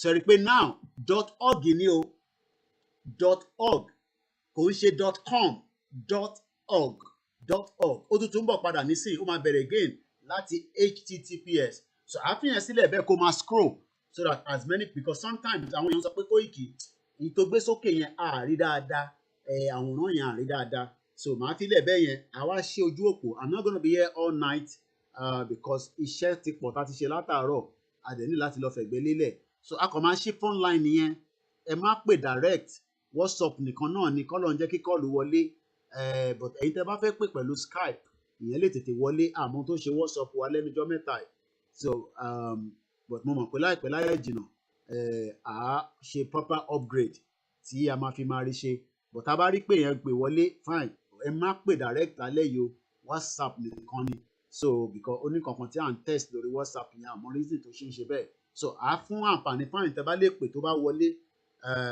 kẹ́ pè nọ́mbà yẹn gbogbo yín náà lẹ ti mọ nọ́mbà so bó ṣe rí gangan nìyẹn o anything beyond this is not the link so bí kọ́ọ̀lù bá wọlé fine tó bá wọlé àásùn pé ó rí bẹ́ẹ̀ lálẹ́ nìyẹn orúkọ tèmi náà máa jẹ́ Ọláyọmí Kóìkì tí gbogbo yín mọ̀ sí KOIKIMEDIA lẹ́ẹ̀kan sí I think I should be able to even switch the WhatsApp from the app lórí phone lórí laptop so that ìyẹn lè jẹ́ kó easy ká lè fi gba call mo ti ń try láti tan laptop mi kí laptop tá à ń lò yìí náà ni ẹ̀kúnyàn lè gba call lórí WhatsApp látòrí laptop ó ń load lọ́wọ́ because there's a kind of a delay between my WhatsApp and the my phone so ti laptop ṣì ń try láti only connecting kọ́lọ́ ń jẹ́ kó connect so ẹ̀yin yan wa so bó ṣe rí gangan náà nìyẹn o now tẹ́ bá wá fẹ́ mọ bí interface page yẹn ṣe rí I will open another scene entirely ní disturb eléyìí mọ́ because tá a bá disturb ẹ̀ ó máa gbé gbogbo kíní ẹ̀ kúrò so what we gonna do is let's open another scene iṣẹ́ tí scene yìí fẹ́ ṣe fún wa nísìnyí pé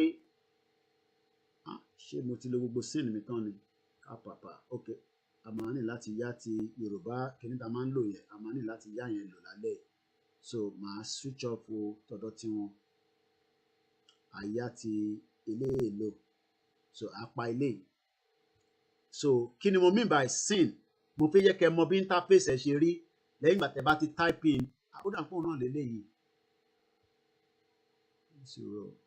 ok òun náà ẹ bó ṣe rí náà ni ok wọn á mọ reason tí mo ní láti increase the font yẹn ó kéré bákan something is not right ẹ ká òbí a lè increase the font yẹn díẹ̀ ó dà pé ó kéré lójú ó kéré lójú díẹ̀ resolution yẹn ò dá rárá ó kéré lójú bọ̀ màá mọ nǹkan tí màá ṣe sí yẹn mo lè dín pẹ̀lú ẹ̀ lálẹ́ mo ní láti increase ẹ̀ so that a lè tóbi dà but at least ẹ láì dé àpò bí kò ṣe máa rí nì lẹ́yìn ìgbà tá a bá ti wá láti bíbà tá a bá padà sí bíbà ní scene yà padà sí scene 10 so scene 10 yẹn níbi tí a ti rí tó ń lọ tó ń scroll yẹn tó ti freeze ni kí ló dé tí kò move mọ́ báyìí ok ó ti mú padà so ṣọ́rọ̀ wáyé wa yàrá àpéyàn kan ti ń pè wá like I said I'm trying okay ẹni ẹ ti wọlé hello caller a ṣe ń try láti gbé ti WhatsApp yẹn jáde kó lè jáde but ó ṣe wow another super chat Koiki you are appreciated good job brotherly thank you very much ẹ̀yin tẹ́ bá mọ̀ nípa tẹ́kì tẹ́ bá ti wá Ọláyọmí Koiki lórí Skype ìyẹn lè gbé yín wọlé okay I think let me do it this way ẹ jẹ́ kí n ṣí Zoom just briefly n tó bá gbà náà gbogbo technology la máa lò a gbọ́dọ̀ dúró pé ó dìgbà tá a bá rí nǹkan kan ẹ jẹ́ kí n sáré ṣí Zoom so ẹ lè wọlé láti Zoom at least ìyẹn orí laptop nìyẹn náà wà so let me just quickly set up a meeting right now just quickly so that màá wá share link yẹn so tẹ́ bá wọlé ẹ kàn make sure pé tẹ́ bá ti wọlé ẹ jọ̀ọ́ KOIKIMEDIA so mo ṣe ń ṣí Zoom yẹn because ó wà important kára àwọn èèyàn bá sọ̀rọ̀ so mo ti ṣí Zoom yẹn nísìnyí so copy the link ẹ jẹ́ ká copy link ká sáré share link yẹn síta fáwọn èèyàn copy link àwa start Zoom yẹn. So Zoom yẹn ti ń bọ̀, ẹ̀yin tí ẹ bá ń gbọ́ wa báyìí, ẹ kọ́ click lórí Zoom yẹn. I can bring many people in, but màá kọ́ control sound yẹn nítorí mọ̀ pé everybody bá wọlé, àwọn èèyàn kan ọmọ máa disturb, but we want everybody to come in and talk to us. So link yẹn máa ṣí lórí Zoom yẹn in just 30 seconds. I should share link yẹn lọ́wọ́lọ́wọ́ báyìí. Ó kù orí YouTube nìkan ni mo ní láti share lọ nísìn. So tẹ́ bá ti sáré typing sórí ẹ̀, tẹ́ bá ti gbọ́ wọlé Zoom yẹn, ìyẹn máa gbé yín wọlé nísìn. So meeting is official. This is how we expect this to work. Tá bá ti rectify gbogbo problem yìí, then we should start moving again. Pin in Zoom here. Gbogbo yín lè join by Zoom, and then I will bring you in one at a time. Ó ń load lọ́wọ́ because àmọ́ tó ṣe WhatsApp. Tí n bá kí gbogbo èèyàn, mo gbọ́dọ̀ kí ìyá tó bí mi lọ́mọ. I've just spotted her and I say good morning to her as well. So the Zoom link is on. Let us join. At least mo ti make it easy fún gbogbo wa. And tó bá ní Zoom, ẹ má bínú, kò sí nǹkan tá lè ṣe sí. Please, I can afford data. I need people name. I can also help. Okay. Ẹ̀yin tẹ́ bá fẹ́ help àwọn èèyàn, tẹ́ bá jẹ́ ká mọ̀, à ṣe wọn bá ta lè ṣe, à send ẹ̀ sí wọn. But èèyàn kan fẹ́ offer iṣẹ́ fún èèyàn 5 for 2 weeks. So the Zoom link is already live. So it's entirely up to people that wants to join us or not. If you want to join, I'll bring you in and then we can hear from you as well. So while we are waiting for that, let me share the link again out for the Zoom. And if you join by Skype, my name is Olayomi Koiki on Skype. So, okay, I think I can see somebody is trying to join. Gbogbo náà ni kẹ́ join, tẹ́ bá join, tẹ́ bá ṣe ń wọlé, ẹ kọ́ máa raise hand ní ká tó jẹ́ kẹ́ sọ̀rọ̀ ni. I can mute everybody so that àní máa gbọ́ ariwo pàpàpàpàpàpà ẹni tó ń dáná. Ẹlòmíì ní sí ọbẹ̀ ló ń sè báyìí nínú kò sí iná báyìí. Ẹ ṣáà máa dọ̀bẹ̀ gbóná síra yín lára. Àwọn ẹlòmíì dẹ́n ṣe keyboard rocky ní air condition. Jáde ní o, tẹ́ bá ti sọ̀rọ̀, gbogbo ẹni tó bá wọlé láti sọ̀rọ̀, tẹ́ bá ti ní nǹkan tẹ́ fẹ́ sọ, ẹ má wá jókòó sínú Zoom, kò ń ṣe Clubhouse, tẹ́ kàn máa jókòó sílẹ̀ tẹ́ ní sọ̀rọ̀. We need engagement. Gbogbo wa ni o. Hello sir, ṣé ń gbọ́ mi? Yeah, bẹ́ẹ̀ni. Hello Mr. Yomi, ẹ kálẹ́ o. Kò tẹ̀ ń ṣe ẹni tó kọ́kọ́ wọlé ni mò ń béèrè lọ́wọ́ ẹ̀. Ṣé ẹ gbọ́ wa ni? Bàbá wa àbí ìyá wa dẹ̀ ni Olúwatóyìn. Ọ̀dà àfún wọn náà another few times tó bá ti sọ̀rọ̀ àmọ́ láti yọ wọ́n nìyẹn. Ẹgbọ́n sókè Mr. Adé. Ṣé gbogbo èèyàn ń gbọ́ Mr. Adé tó ń sọ̀rọ̀? Ẹ kàn sọ pé yes. N kàn fẹ́ wà sure pé everybody ń gbọ́ wa. Tẹ́ bá ń gbọ́ Mr. Adé tó join wa lórí Zoom, ẹ sọ pé yes. Ẹ̀yẹ́ máa sọ̀rọ̀ lọ Mr. Adé. Bẹ́ẹ̀ni, wọ́n ṣe kíbọ̀ rọ́rọ́. Ẹ ṣeun, ẹ kú àtàkùnṣe takuntakun náà. Láwọn afẹ́yìn lókun àtagbára o. Yeah, mo ní kí n dá sétò lálẹ́ ni. Àkọ́kọ́ ń bẹ̀ ni pé last time tí àwọn ìyá wa Mrs. Abiola wa wọ́n mention àwọn nǹkan kan tí mo mú láti pè bọ̀. Nǹkan tí mo fẹ́ ìmọ̀ràn tí fẹ́ mú wá ni pé kó lè make things wà easier fún wa. Wọ́n sọ̀rọ̀ nípa exercise book pé kó máa bẹ̀rẹ̀ sí ní kọ orúkọ sí, bẹ́ẹ̀ ni mo understand. But a lè lo something called Excel. Ó wà ní mobile apps tó máa download. Gbogbo ẹ̀ tí ń lọ technology nìyẹn. Okay. Ìbọ̀lẹ̀ wà náà bẹ̀rẹ̀ tí ń pè mí kọ́ mi sọ̀rọ̀. UK di ẹ̀mẹ́ tún sọ̀rọ̀. Ẹ̀mọ́ bó ṣe ń ṣe yín sọ̀rọ̀ ẹ̀. A ní káwọn èèyàn kọ̀ọ̀kan sínú pépà yín sọ̀rọ̀ ẹ̀. No, kí ni mo sọ? Nàìjíríà wà backward. Ìbò láti fẹ́rẹ̀ Excel ṣe. Ẹ mọ nǹkan tó ṣẹlẹ̀. Ìyá ẹ jẹ́ kí n ṣàlàyé àárín yẹn. Ṣe rí àwọn ọmọ tí wọ́n ní kán máa lọ collect orúkọ ni mò ń sọ. So that ẹ má gbàgbé pé there was a day tí mo kọ́ tí mo sọ pé mo lè volunteer láti yẹn because kó lè make it. Àwọn kan lè lò, àwọn kan lè máa lò. Láti máa rántí pé not everybody ló máa lè techie savvy. I think what I was thinking we could have done is create a app quickly now. Mo ti create yẹn màá send the screenshot nǹkan tí Google ń sọ fún yín. Mo ti ṣe yẹn, mo ti bẹ̀rẹ̀ iṣẹ́ láti. Àwọn èèyàn lè máa lọ input well, it will still be like say, but the whole idea for that purpose is just for us to help people. Láti ṣe kí láti input details wọn fáwọn tó lè ṣe. That's all. Then after the whole exercise, we break it down, and then the apps will probably. Bẹ́ẹ̀ni, mo ti create yẹn. Tẹ́ bá rántí pé mo ní for like 6 days. Mo ní issue pẹ̀lú kíní yẹn. So now eventually, because Android Studio ni mo ń lò. So eventually mo ti resolve the issue yẹn. So ní àárọ̀ àná mo post kíní yẹn sí Google. So Google láti try láti verify because we are collecting people's information. So because of the GDPR, so one way a little bit skeptical. So lẹ́ni mi tí check ẹ̀ bóyá ti authorize ẹ̀ but màá send àwọn screenshots yín. So Lola, so kẹ́mọ̀ kí iṣẹ́ lè wà easier fún wa ni mo ṣe ń sọ pé. Yeah, I mean definitely tó bá wà London that. See, I mean I'm just joking. Definitely I know what you're saying. Okay. What we need to remember is we need something done ASAP. Àwọn tó bá máa ṣe nǹkan bẹ́ẹ̀ mọ̀ bó ṣe máa easy fún ọ tó yẹ pé pẹ̀lú fóònù wọn wà á lè lo kíní tẹ̀yìn sọ yẹn ìyẹn lèmi kàn try láti ẹ̀ ti understand not that Ben, because with what you're saying. Ben, there's going to be a lot of job data input. Èmi ṣe a lot of data input. Amnesty International some 15 years ago for 2 hours ọmọ sanwó bus pass mi wà á dẹ̀ fún mi ní change kékeré náà ni owó oúnjẹ ló máa ń pè yẹn. All I do is tí bá ti dé ọ́fíìsì ẹ̀ láàárọ̀ wọ́n ti ṣàlàyé nǹkan tí máa ṣe fáìlì ẹ̀ ó fẹ́ ga tó ó ga jù mí lọ ìwọ̀nba tí bá lè ṣe náà in that 2 hours ni màá kọ́ impute ẹ̀ tó bá dẹ̀ to the next week once a day náà ni tèmi bá gba àwọn data yẹn nísìn tó bá máa send wá fúnrú because data tàbí gbà lọ́wọ́ àwọn ta ni wọ́n máa fún wọn ní 500 every day 7,000 from each person. Iṣẹ́ record maja lẹ́ ń ṣe yẹn. So what I will now do is ìbílẹ̀ wa wá àwọn èèyàn ní UK tí mo mọ̀ pé wọ́n níṣẹ́ mo máa ní pé wọ́n níṣẹ́ àwọn ìyá wa kankan wà lẹ́ pé wọ́n ti ṣiṣẹ́ ti sáàbù ìlú dáadáa mo lè ní mọ́mì ṣe lè bá mi fèèlì mẹ́wàá mbẹ́ ó yẹ iná ẹgbàá mẹ́wàá ẹ máa bá impute ẹ̀ dádì ní kọ̀ọ̀kan tẹ̀ ń ṣe lé mo mọ̀ pé àwọn ẹ bá ti tọ́jú so then we can start imputing it so ẹ jẹ́ ká gbọ́ látẹlòmíì the first person tó wọlé ò sọ̀rọ̀ ìyẹn kàn gbọ́dọ̀ jókòó sínú zoom kò sọ̀rọ̀ a máa yọ yín ni o Mr. Olúwatóyìn àbí màmá Olúwatóyìn ẹ ti mute ara yín mo fẹ́ kẹ́ sọ̀rọ̀ ẹ ò mute ara yín mo fẹ́ gbọ́hùn yín torí ẹ̀yin ni the first person tó wọlé. Okay, ẹ kúṣẹ́ o. Ẹ káàbọ̀ mà. Ṣàlàáfíà lẹ wà o. Ẹ mute tinú ilé yẹn máa confuse yín o inú zoom lẹ wà nísìn ẹ mute tinú ilé kan máa wojú mi nínú ilé ni à ń gbọ́ yín mà. Ṣàlàáfíà lẹ wà. Dúpẹ́ fẹ́lẹ́ dùmarè. Ọlọ́run á máa fún yín ṣe o. Ṣẹ̀rí bá ṣe gbé àwọn èèyàn wọlé nísìn tí WhatsApp bá mẹ́sùn àwọ̀ technology ìbáṣe láti máa ronú nìyẹn ọ̀nà kan wọjà ni a máa pa Nàìjíríà. Lágbára náà ṣe rí nǹkan tẹ́mi fẹ́ sọ mo like idea tẹ́ lò just now.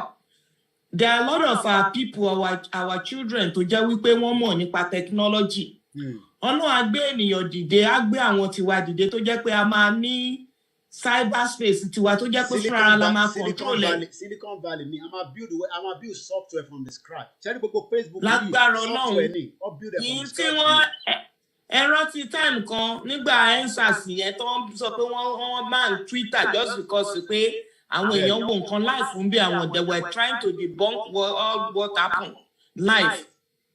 So àwa la máa control nǹkan wa fúnra ra wa mo dẹ̀ gbàdúrà pẹ̀lú àtìlẹyìn Ọlọ́run 5 million yìí ó máa pé ó máa lé ní lágbára Kristi Ọlọ́run á fún wa ṣe ní ṣiṣẹ́ ṣe o. Àmín. Ọlọ́run àdẹ̀mú wa délẹ̀ lérí. Ride on my brother. Ẹ ṣé gan ni, thank you very much. God is on our side. Amen. God bless you. Alright, ẹ lè mute ara yín. Ta ló ti sọ̀rọ̀ tó tún wọlé tí mo rí màá kọ́ pé yín at random Mr. Son of the Light ẹ lè unmute ara yín. Hello sir, ìkàlẹ̀ sir. Ìkàlẹ̀ èmi máa mute ara mi because ó dà pé àwọn èèyàn sọ pé ó ń echo padà and I think it's because maybe my own mic is on the Zoom. But I need the mic on the software. So ẹ máa sọ̀rọ̀ lọ but tí bá ní láti béèrè nǹkan kan máa béèrè lọ́wọ́ yín so go ahead.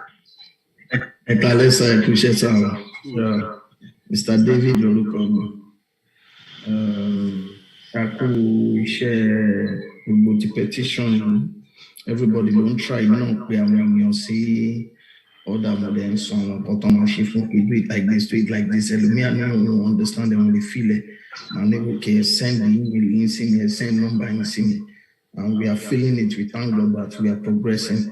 I don't care the number that we are right now. As long as we are moving, it is something to me. That's it. So I don't want anybody to be discouraged. Ẹ ṣé gan ni ẹ lè mute ara yín padà. Àwọn tó mọ̀ nípa Zoom yìí àwọn àlàyé ó ti sáré náwó sókè. Ó yá ẹgbọ́n sókè ọmọọba aláyé nìkan ni mo rí ẹgbọ́n sókè ẹ ò mute ara yín. ọmọọba aláyélúwà. Mo jẹ́rìí àwọn ìyá wa nìyẹn ẹgbọ́n sókè ìyá wa. Ẹ kálẹ́ ẹ kú iṣẹ́ o. Nípa signature tá à ń ṣe yìí àwọn wá kiri èmi náà ti ṣapá mo ti ṣe wọn bá tí mo lè ṣe as a pensioner mo credit fóònù àwọn èèyàn láti bí ní mi fún wọn lówó direct. Very good. mo fún wọn ní airtime. Ẹni bó ṣe láti rí nìyẹn àtàfi àfi keep wọn busy. Yes, and they are really eager to. Mo ní àbí ẹ̀fẹ́ ká ṣe ni. Wọ́n ní ta ló fẹ́ kú sínú ìyà. Wọ́n ní ìyà ti pọ̀ ju báwọn á ṣe ó tọkàntọkàn wọ́n dẹ̀ mú dẹ̀ rí pé they are really doing the work. And ìyàwó onítìrí náà sọ ní àná ní ọmọbìnrin owó ṣò pé fígọ̀ yẹn wọn à ní jẹ́ ká máa rí mọ́ torí àwọn tó ń ranjú wọn tó ń fẹjú àwọn fẹjú. So wọ́n ní ẹ̀kọ̀ọ̀kan náà máa gbé síta fún wa láti rí. Very good. So ká má bẹ̀rù rárá nípa yẹn orí iṣẹ́ ń lọ tó ń lọ. Ẹ ṣé gan ni ìyá wa. Ẹ kú iṣẹ́ o. Ẹja gbọ́ látọ̀dọ̀ ẹ lè bá Adílẹ̀ ìlérí o. Agbára Ọlọ́run. Ẹja lọ sí bàbá wa ìyá wa Deborah ẹgbóhùn sókè mà. Èmi náà ti sọ fún àwọn ará ilé mi o mo dey explain the advantages tó wà nínú the first people to 5 million. The first 5 million. 5 million. Yes, to my sign kìíní yẹn. Ṣẹlẹ̀ ẹni tí àwa sọ yẹn ẹ jẹ́ kí owó máa lò yẹn náà pé the advantage of the first 5 million people even if it's more. Yes. Ìyẹn wà important. So àwọn ọmọ mi ti sign ẹ̀ ọkọ mi ti sign ẹ̀. Gbogbo wa ti sign it, so we are so excited. Then the other thing tó tún wá ń bá fún mi ni wípé mo wo show kan lẹ́ni just randomly. Mo wo show Mr. Citizen AY. I was so annoyed. Wọ́n gbé bọ̀bọ̀ Tony yẹn wá sórí show wọn. Wọ́n ń sọ̀rọ̀ nípa kíní tá à ń sign petition yìí and he was so negative about it. Mo dẹ̀ wá sọ síbẹ̀ mo comment pé Mr. Citizen AY, why did you bring this guy on your show and talking about this thing in a negative way? Also, and me, but you don't bring this guy doesn't belong to us. We all know they're not part of us. Why do you bring him on your show? I don't understand that. I really don't. All right. I'm sure, I think I cited him on the thread, and I'm sure my brother, will be able to respond maybe during their next program. I have already responded based on the immediate statement here, and that's the reason why I responded, onto that. Like I always say, Nigeria is a big elephant. Let us kill it anyhow. But Ninas does not have the right to discredit a petition. Ekarosa. Àti ilẹ̀ Oòduà ní ti ń pè ní Ogun State. Mo rí pé ẹ̀ níná. Ibi tí mo tiẹ̀ wà mo ẹ jẹ́ kí ó wà kúrẹ́ mi ó jẹ́ kí n máa èmi ní tẹ̀sọ̀rọ̀. Okay. Èmi ní tẹ̀sọ̀rọ̀ so ó sì náà pẹ̀pẹ̀ ní mo máa tẹ̀sọ̀rọ̀. Now mo really like approach yín bẹ́ẹ̀ ṣe address the issue of Ninas. Ó sọ pé ọkọ ní and you regard everybody. So tó bá padà gbórí ẹ̀ wọlé yẹ tó ní ó dàbí pé ilẹ̀ máa gbé mi lọ́yẹ̀. Ilẹ̀ máa gbé mi lọ́yẹ̀. I really respect you, the approach and the man. It shows me how professional you are about your work. You have given it respect. Kò fi wá kalẹ̀. Àbájá. Ẹ ti sọ fún wa pé Nigeria has a big elephant. Ká sí gẹ́gẹ́ bẹ́ẹ̀ ti sọ. That's why I really give you kudos. So tó bá wá padà wá, wọ́n fẹ́ náà ó dẹ́ fẹ́ bínú Ọlọ́run. Number 2, issue of petition. I think mo ti ń bá àwọn èèyàn mi, mo ti ń bá wọn. Because ó tẹ̀lé pé bá sọ fún mi pé Yorùbá nation ó ti gba gbogbo ọkàn mi. Honestly, màá sọ ibi tí mo wà fún ẹ. Ẹ má sọ details, just for. So ó ti gbọ́ ọkàn mi and we are doing the grassroots. Ó ní láti pín pé ẹ bá ní àwọn I can volunteer to register people. Now it's judge. Okay. So I can volunteer to register people to understand so I can do it. Now, mo sì encourage that. Àwọn mi ò sì wá dámà tó jẹ́ ọ̀dọ́ tí mo ti gbọ́. What I do, àwọn video clip tẹ́ máa ń ṣe so àwọn onímọ̀ mi tìrí, I send it to wọn. The reason and important, àwọn náà máa sọ de máa tún ní ẹ lọ ká ẹ lọ wò ó so gbogbo àwọn tó sọ pé wà Nàìjíríà nígbà tá a sọ pé ká má dìbò fún Tinubu bàbá kúkú níjọ́sí mo ti fi wọ́n ṣẹ̀yẹ fún iṣẹ́ tíríbítẹ́ bá Nàìjíríà dé Yorùbá nation tún dé o àtúntò sẹ́ndì fídíò sí wọn pé ẹ lọ wò ó tó bá jẹ́ ẹ jẹ́ ká máa debate á máa so mo ti fi ká continue about our campaign we need to tell people so our grassroots campaigning is still going on. So I really appreciate you, my brother, White Lion. God continue strengthening you. We keep you bua. Our daily mineral. I did you as they are okay. Lord, what they like. And the issue of the citizen was you was so much. But to buy Jebet, Mokowalara media, because I've joined the media. The WWE. He shouldn't do that. Tell me that the two guys can oh you can cut or something. Shouldn't bring him.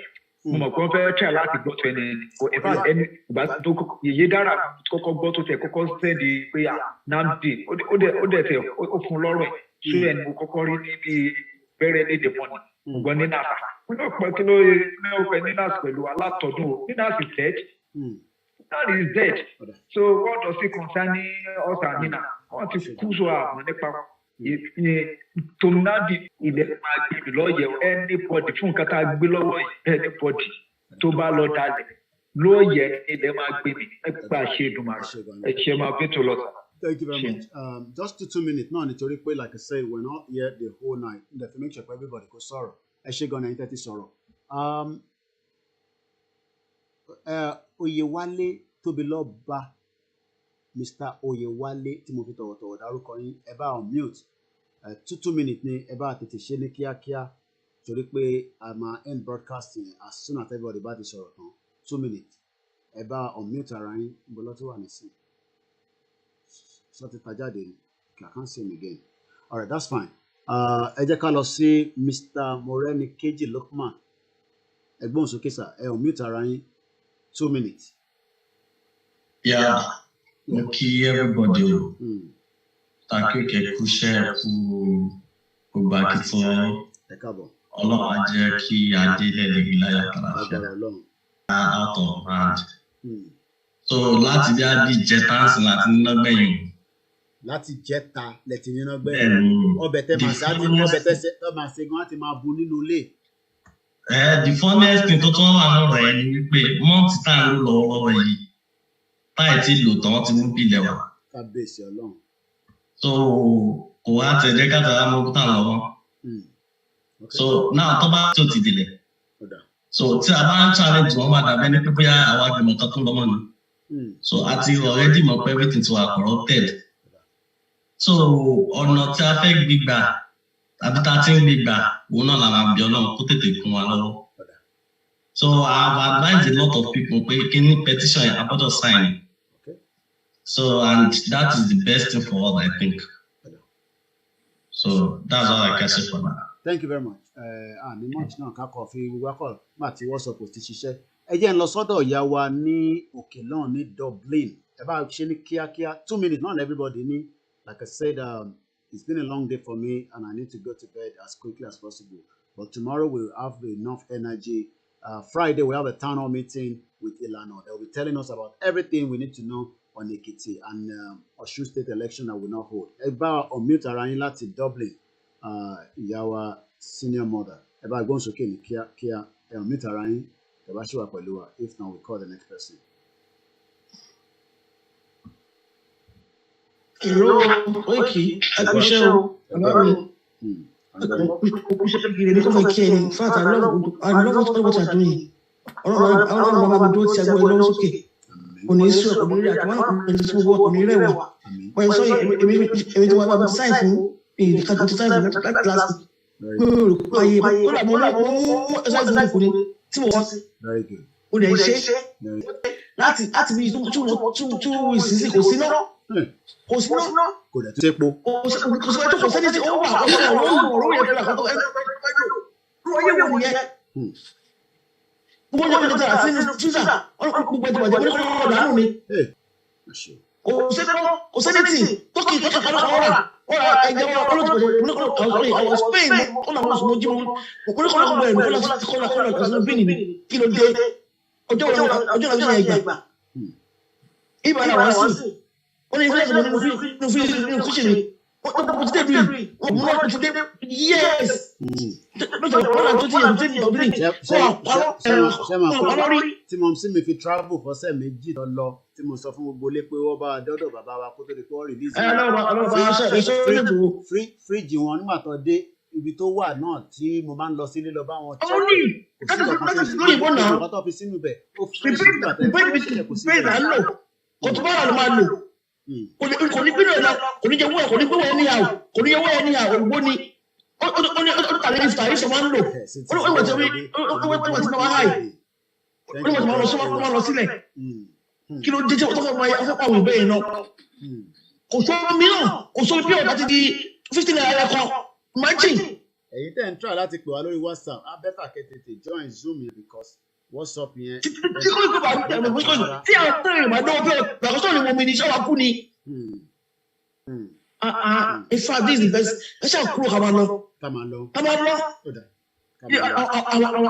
àwọn abarapá ọ̀rẹ́ nínú ìbò àwọn náà jọ ọdún ṣẹ́ lọ.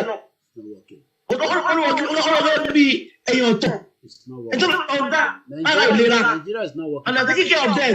Nigeria is not working for anybody. Nigeria kò gbẹ yẹn àwọn àdúgbò ọmọ ti ṣe níbi yìí tó máa kú ibi ọ̀fẹ́ ọ̀fẹ́ máa wò ó lè fẹ́ wọn jẹ́ àtúntì ẹ̀kọ́ ìmí kan kò ní pẹ́tọ̀ gbà ó kú tó ẹni pẹ́sọ̀ ó kú bára wọn pé ẹ̀ máa lọ ó gbọ́dọ̀ kọ́ ọmọ fẹ́ bí gbọ́dọ̀ Nàìjíríà ní ọ̀rọ̀ kọ́nà wọ́n ti kà sí kéde kà sí àkóòrò pẹ̀lú ó sọ ọ̀bọ̀n kúṣẹ́ o. Thank you so much. God bless. 83729 ẹ̀yin ò tẹ́lẹ̀ fi orúkọ wọlé but àgbàyìn bẹ̀ lálẹ́ yìí normally we don't even want people to come in with a code but for whatever reason bí a bẹ ṣe set up Zoom yìí nìyẹn ẹ bá wọn mìíràn ara yín ká gbọ́ látọ̀dọ̀ yín kan sọ ni o mo rí kódà pé ìyá wa ọmọ ọbẹ̀ dà pé tún náwó padà bí àbí mo. mo tún náwó mo rántí sí nǹkan kan ní nípa iná tẹ́ sọ yẹn. bẹ́ẹ̀ ni mà. tí n bá ti fẹ́ lọ sílé fún holiday máa ń ṣe ọbẹ̀ sílẹ̀ ni sínú freezer ń bì kò sí pé iná ń lọ kò sí pé nǹkan kan bàjẹ́ màá kàn dé màá kàn gbé sínú microwave màá jẹun tèmi ní tí bá ti dé. àwa dàgbà tẹ́ pé ẹ̀ṣẹ̀ sí lánàá. bẹ́ẹ̀ ni. ànọ́sẹ̀ méjì tí ìyá mi fi lọ tó fi kúrò mú tí bá lọ nílé wọn báyìí màá sáré jí mọ́ọ̀tì màá sáré àtùtù nígbà táwọn kan débẹ̀ gbogbo oúnjẹ tó wà nù freezer ó wà ń bẹ̀ bó ṣe wà ní ó jẹ́ Nàìjíríà láti bàjẹ́. 2 weeks. mo ẹ̀ka ń tà àwọn kan ibi tó ti ní wọ́n ti ń ṣe NIN ní Woolwich. mo bá wọn bẹ̀. no ẹ má jẹ́ ká discourage àwọn yẹn because ẹ mọ̀ pé ẹni tó bá fẹ́ gba passport until tá máa fi. no mi ní ká má ṣe mi ní ká má ṣe àwọn yẹn argue ni ìgbé wa pọ̀ ń bẹ̀ ń jọ yẹn. mo jẹ́rìí. argue ni nípa Yorùbá nation or no Yorùbá nation. Someone in support okay someone wọ́n in support àbí ọkàn. wọ́n ní Nàìjíríà làwọn n bá jókòó dáadáa mo ní òkè ọ̀gá. Ọlọ́run ní jẹ́ kí Nàìjíríà ṣẹlẹ̀ sí wọn Buhari kan wà ní Buhari kan ti sá fún Nàìjíríà bẹ́ẹ̀ wà London bá tó ń gbà tọ́jú wọ́n ń gun lábẹ́rẹ́ wọ́n ń gun ní ìdí gbogbo ara ẹ̀ báyìí. mo ní ọ̀gá tó ń sọ̀rọ̀ ọ̀gá Nàìjíríà yìí mo ní do you have your children here oníbẹ̀ẹ̀ni ṣé wọ́n ti bẹ̀rẹ̀ iṣẹ́ ó ní wọ́n ń ṣiṣẹ́ do you know anybody before kan tó fún oníṣẹ́ ó ní rárá mo ní jẹ́ ìwà one example nìyẹn o tó bá jẹ́ Nàìjíríà ni wọ́n máa wá èèyàn kan tó mọ̀ èèyàn kan tó ń wáṣẹ́ fọ́ọ̀mù ẹ̀ tó bá tiẹ̀ máa rí nìyẹn tó bá jọ́mọ obìnrin ni wọ́n láti bá lò pọ̀ kan tó fún oníṣẹ́ mo níṣẹ́ rú Nàìjíríà yẹn ni ìyẹn lẹ̀ ń fẹ́ mo láwa ń lọ tiwa o ẹ̀yin ẹjọ́ kan sínú wọ́n Nàìjíríà yín ló bá yíyá yín ẹ̀ mú bí lọ mo bá wọn fàájà yẹn láwọn èmi àtọ̀rẹ́ mi tá a lọ bẹ̀ bóyá àwọn tá a bá ń bẹ̀ ní ọ́fíìsì náà wọ́n á bẹ̀ wá ní pé ká jọ ká lọ àbọ̀ ìsìn wa níbi tá a tó ká wa lára dé mi mọ̀ báwọn míì bí ìyá ṣe mú bó ṣe mú wọn lára bẹ́yẹn náà mú adélẹ̀ lérí ẹ kú iṣẹ́ o. ìyàwó Grace ten try láti pè mo sọ pé WhatsApp mi wọ́n fún mi ní power problem so àmọ́ tó ṣe mi àti Mark because òun náà ló ní WhatsApp there are volume of the message with about 3,000 messages. Ó dà ń pé ṣé ìyàwó Adégòkè Mr. Adégòkè ṣẹ́yìn ti sọ̀rọ̀ ṣá ẹ bá unmute ara yín. Like I said we only have just about half an hour left Hello, Baba. Ẹ̀gbọ́n sókè. Ojú àgbéwà o. Ọdún mi fẹ́ sọ ní pé lórí Citizen AY alábọ̀dé ẹgbẹ́ wọn ṣe ẹni sùúrù ẹ má fi tà. Okay, let me. I have my own reason. I'm not saying ẹni sùúrù ẹ mọ̀ pé mi diplomacy là ń ṣe. The word alábọ̀dé yẹn is your own right, because this is democracy, and they practice the military. To understand me, see. Okay. But I think we need to understand, like I said as well, as much as anybody can bring anybody onto their program, and when they were only right, that's discredit in Tanshi. It is now entirely up to the platform to either agree with that person or disagree. But do you have the right to bring a person that disagree with us?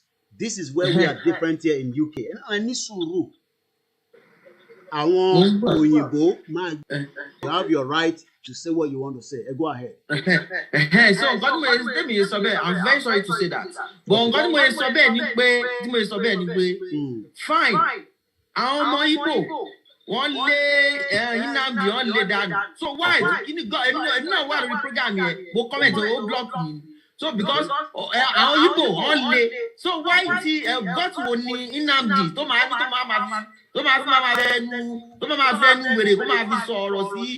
that's why. So that's why that is why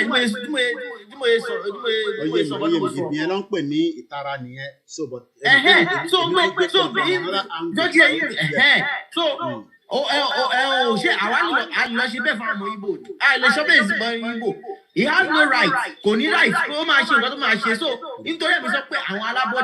very sorry to say that. Like I said, we're not in the military. Military. So I'm very sorry to say that. So I don't So So I don't come out.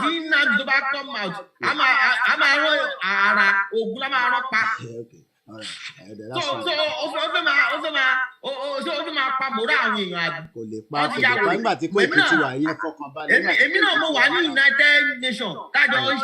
Ní ọjọ́ iná ni a ti ń jà lórí táwọn Ìgbò wa tó ń ṣe kí tí àwọn ajá NNAMDI tó ń lé gbogbo àwọn tó ń gbé flag Yorùbá nation ń gbé irọ́ o. Okay, no problem. Ẹ ṣé gan ni bàbá wa. Ẹ rí pé kákọ̀ gbọ́ra wáyé náà dáadáa ni. Mr. Ade gbóhùn sókè, then I will go round again 1 minute and anybody. Yeah, ẹ ṣé bàbá. So that èmi tẹ́tí in fact.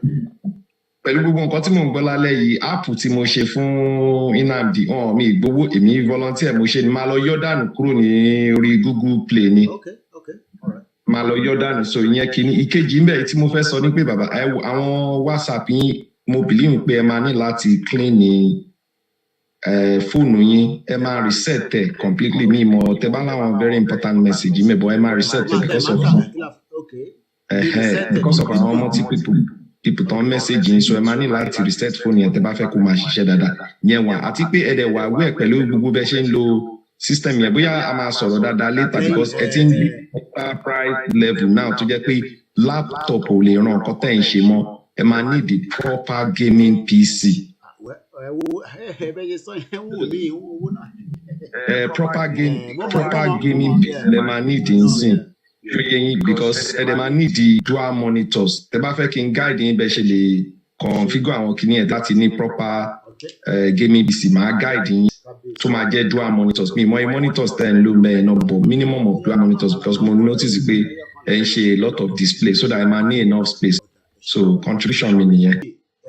Ká tó parí ẹ̀fọ́ àní your own last view from there. At least we have enough to deliver. Okay. Go ahead. I really appreciate the opportunity for me last few and I'm very happy to just drop my own advice at last one. So now listen, it's in Nigeria Ominira wa ní Nigeria sìn within 5 minutes ẹni mama taste bákan. ìyẹn ló ń pè ní quality control, quality ẹ̀ ti drop down because nǹkan ti wọ́n. Yeah. bá jẹ bisikíìtì gan nísìnyí ẹni rí àǹfààní pé bisikíìtì lẹ́ ń jẹ. Yeah.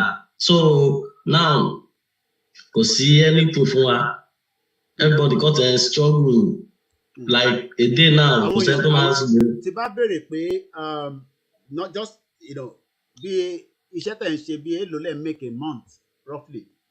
Bí a business ni o whatever just a guide.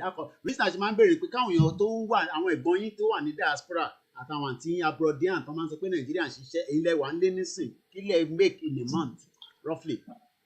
A month níbí báyìí, I don't really think it's something we can pronounce because kò stable. Yeah, I can tell you that if within 2 months, what you are going as profits, it might not up to 20,000 naira. 2 months, no. So we are only living by grace. And nínú ẹ̀, house rent ó ti increase. Nínú ẹ̀, oúnjẹ ò ṣe jẹ mọ́. So you cannot believe when you wanted to buy school. Ìdí tí mo ṣe ń béèrè àwọn ọ̀bẹ má bínú because àwọn Nigeria is working. Ilé lẹ́yìn wà. Ọmọ tó sọ ni wálé ká lọ wálé tó wá experience bí everything ṣe ń lọ wọn máa mọ̀ pé kò ń ṣe eré mọ́. So gbogbo ẹ̀ nísìnyí everybody gan jẹ́ kí wọ́n try láti mọ bó ṣe máa bóyá kí wọ́n máa try láti pe àwọn èèyàn kankan ní pé báwo ló ṣe ń bẹ̀ yẹn nǹkan tó mọ̀ nǹkan tó fẹ́ sọ. Because I've had been machine buying so tomorrow I never know how it's going to be. And now she buy share, we not laughing anymore, but I not laughing anymore. Ìyàwó dẹ̀ wọ̀ ọmọ wà.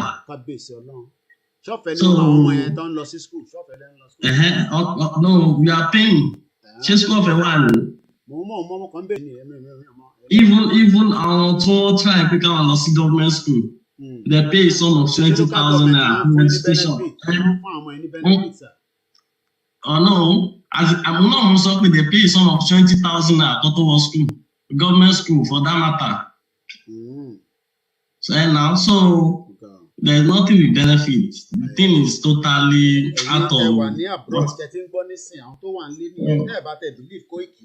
Àwọn ẹ̀gbọ́n mi kí n má ná àwọn àbúrò mi torí ẹ̀gbọ́n mi ni gbogbo wọn jẹ́ lọ́wọ́ àlẹ́ tó ń sọ pé kí àkọ́ wà ní stéètì wọn kọ́ dẹ̀ máa ṣe ayé níbẹ̀ ẹ ṣe gan-an ẹ má bèrè wọn ní láti move on.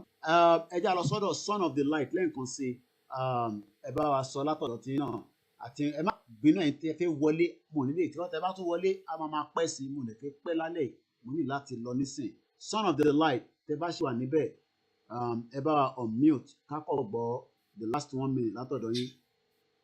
Hello, sir. A kú ètò yìí sá o, everybody tó ń gbọ́ wa nílé tó ń gbọ́ wa everywhere nílé ayé. A kú ètò yìí o, Ọlọ́run adúpẹ́ lọ́wọ́ Ọlọ́run ti gba Odùduwà nation fún wa. A dẹ̀ dúpẹ́ páwa náà ti ń gbé ìgbésẹ̀ ṣùgbọ́n a ní ìdí ká pọ̀ sí lẹ́nu ẹ̀. Torí Ọlọ́run ti gbà fún wa. Mr. Koiki, everybody gbogbo èèyàn tó ń gbọ́ mi, mo gbọ́ kinní kan, mo ti kọ́kọ́ gbọ́ kinní ẹ̀rí.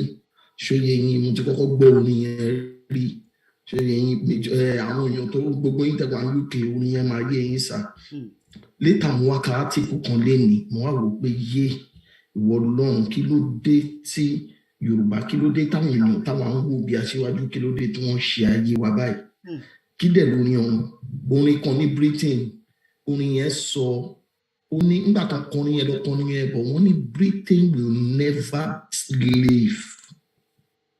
Ṣé yín sá nǹkan tó ń sọ ní orin yẹn nìyẹn pé Britain will never be slave pé Britain ò ní jẹ́ ẹrú ẹnikẹ́ni ṣé yín átíkù tí wọ́n kà lé nìyẹn átíkù yẹn ló wà nínú ilé tí orin yẹn átíkù yẹn sọ wípé ó ní the throne of England has made covenant with God that not one single Britain will be slave.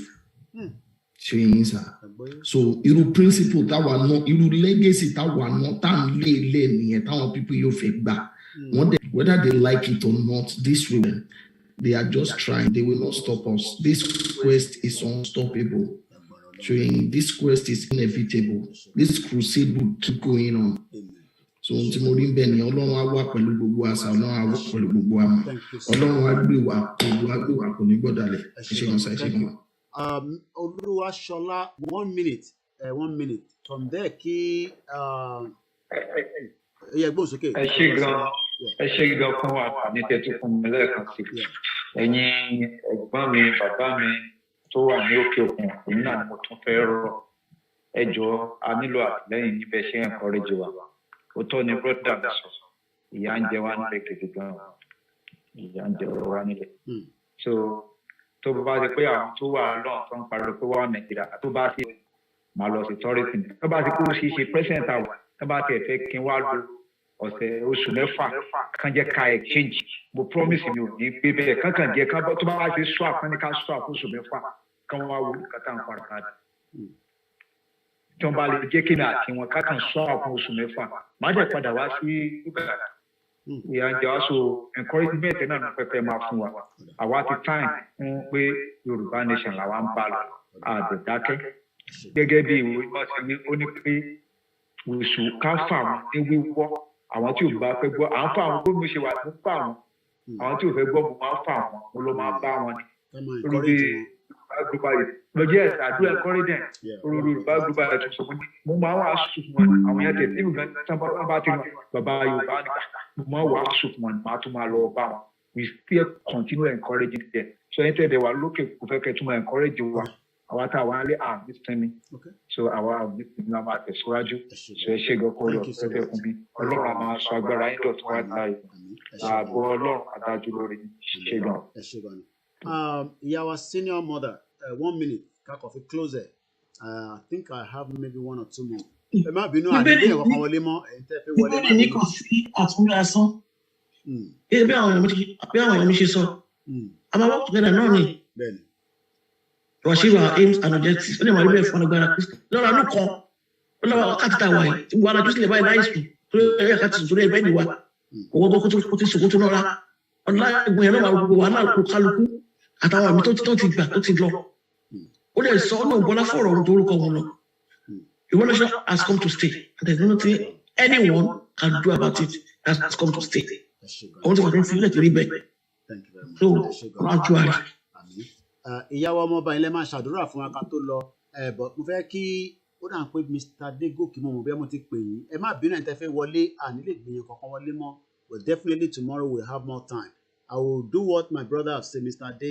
I reformat the phone here again and then maybe I will put some extra. I don't know why we're struggling with it but I think we've been able to have 11 people or 12 that have been communicating. Mr. Adegoke ó dà pé mo rò pé ẹ ṣe the last 1 minute lẹ́ẹ̀kan I have opportunity to tell you to do so now again if you are still with us you can unmute yourself 1 minute just to if not ẹ̀gbọ́n sókè. White time bàbá. Àdúpẹ́ ẹ̀kọ́ tẹ́lẹ̀ kọ́ máa sọ ní pé train tó ti ṣì ní lágbára Ọlọ́run àdèmàdé ilẹ̀ lérí but my own advice to our people ni pé bá ṣe ń ṣe ká máa try sí ká máa encourage àwọn èèyàn ká máa encourage èmi náà tó ṣe tí mo ṣe ń sọ iná mo tún ṣe yẹn encourage àwọn èèyàn wípé okay even àwọn Nigeria government wọ́n ti bá yà àwọn so many people jẹ́ ń gbé àwọn èèyàn even àwọn most of àwọn tá a pè ní educated person people àwọn gangan ní ignorant àwọn sanwó oṣù fún lecturer lè blame wọn bàbá mi. a máa sọ pé ṣé ló bá fi nọ́mbà òun lẹ̀ táwọn bá fi nọ́mbà àwọn lẹ̀ ṣé wọ́n rí federal government máa track mo ní fún òmìnira but a máa kò sí nǹkan tá a fẹ́ ṣe ojú ti tèmi náà so nǹkan tẹ́mi ṣe ni pé kí n rí okay àyẹ̀ni tó bá mú 50 tó bá lè ṣe 50 màá fún ní 3,000. ìwọ̀nba náà ni tó bá lè ṣe ni just a kind of encouragement for our people náà ni not today is a so mo jẹ́ ń sọ ní tó bá ṣe tí ò bá jẹ́ ṣe náà bó ṣe 1.5 màá fún so màá ṣàmù pé yẹ sí pé nínú. kọ anthem wa ẹ má lọ tí bá sọ pé ká kọ anthem àwa ò mute ara wa ìyá ọmọọba ẹ bá wa ṣe àdúrà torí pé àdúrà ni gbogbo nǹkan kò ń ṣe ọgbọ́n ti KOIKIMEDIA kò ń ṣe máa ń sọ pé mi kan ni the bravest kò ń ṣe ọgbọ́n ti gbogbo wa ọgbọ́n ọlọ́run ọba àjọkẹ́ ayé àṣẹkẹ́ ọ̀run inshallah lórúkọ Jésù ti ànábì ti gbogbo ẹ̀ 3-in-1 bá ṣe ń gbé láti ìgbà táyé ti dáyé nìyẹn kó tó di pé Fúlàní kó sí wa láàrin tó bẹ̀rẹ̀ sí fowó bribe àwọn wọ̀nyí Yorùbá sọ pé òun ṣe Christian mọ́ mùsùlùmí àwọn bára wájà ẹgbọ́n sókè àdúrà tẹ́ bá fún wa náà ó ti cover ní mẹ́tẹ̀ẹ̀ta àtẹ̀gbẹ́ àwọn muslim christian tẹ́ bá ti fún wa náà la máa lò ẹgbọ́n sókè. Olúwa alágbára dúpẹ́ fún ìgbàpéjọ yìí ìjà òmìnira tá à ń jà yìí Olúwa láàánú àmọ́ pé ẹ dọ́wọ́ sí ẹ wá gbóhùn adé ilẹ̀ lérí yìí o bàbá mímọ́ gbogbo àwọn tí wọ́n ti gbọ́ tẹ̀lé wa tán jẹ́ ọmọ yín Olúwa ẹ wá fọkànfọ́ tọ́ àyà wọn kí wọ́n lè tẹ̀lé wa kí train tí orí tá a fẹ́ dà ń wọ̀ yìí kán má lọ já lulẹ̀ kán má lọ jábọ́ Olúwa bá a mú wọn dé dọ́dọ̀ wa jẹ́ kán tẹ̀lé wa Ọlọ́run alágbára nígbà tá a bá débẹ̀ kájẹ̀ tó débẹ̀ Olúwa má jẹ́ ká fi ẹnìkankan ṣàwárí nínú wa o má jẹ́ ká fi ẹnìkankan ṣàwásí nínú wa o bàbá wa adúpẹ́ fún olóyè Sunday Igboho òrìṣà bàbá àti bàbá wa Akíntóyè bàbá Adéwà Adéníran àti gbogbo àwọn bàbá tó tẹ̀lé wa Olúwa alágbára wá mú wọn délẹ̀ ìlérí náà Olúwa má jẹ́ kí èṣù ẹ̀tí ẹ̀ṣẹ̀ má jẹ́ kó yà wá o a ṣe fẹ́ lọ sùn báyìí Olúwa má bá wa lọ má jẹ́ ká tójú oorun dójú ikú má jẹ́ ká ti pa ẹ̀ lájẹ́ pa ẹ̀sán Olúwa tó bá di láàárọ̀ lọ́ká tó fi ògbà àti ọlá fún orúkọ mímọ́ yín lórúkọ Jésù Kristi Olúwa wa. Àmín. láti lo anthem àti YouTube kájọ kọ́ together ni bàbá ṣe mọ̀ nítorí bá mọ̀ náà ẹ máa jẹnu 1 2 3 go. Iṣẹ́ wa lẹ́wà orílẹ̀-èdè wa.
ẹ má bínú ẹ̀yin tí ẹ ráyè wọlé ní alẹ́ I can assure us that we will continue to engage with ourselves by Sunday we will be able to have tackled all the challenges we are having on this website.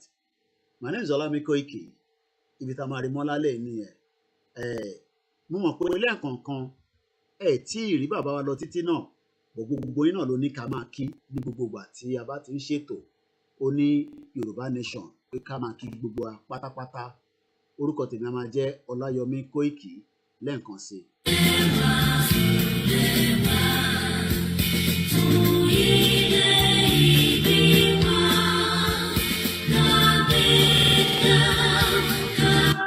potential yẹn la fẹ́ lò nítorí pé àìtí ìyọ̀ yẹn kúrò àti kàlẹ́ nǹkan so eléyìí mo kàn fẹ́ ká kọ̀ tún máa wò ká tó máa lọ for that 30 seconds ó dàárọ̀.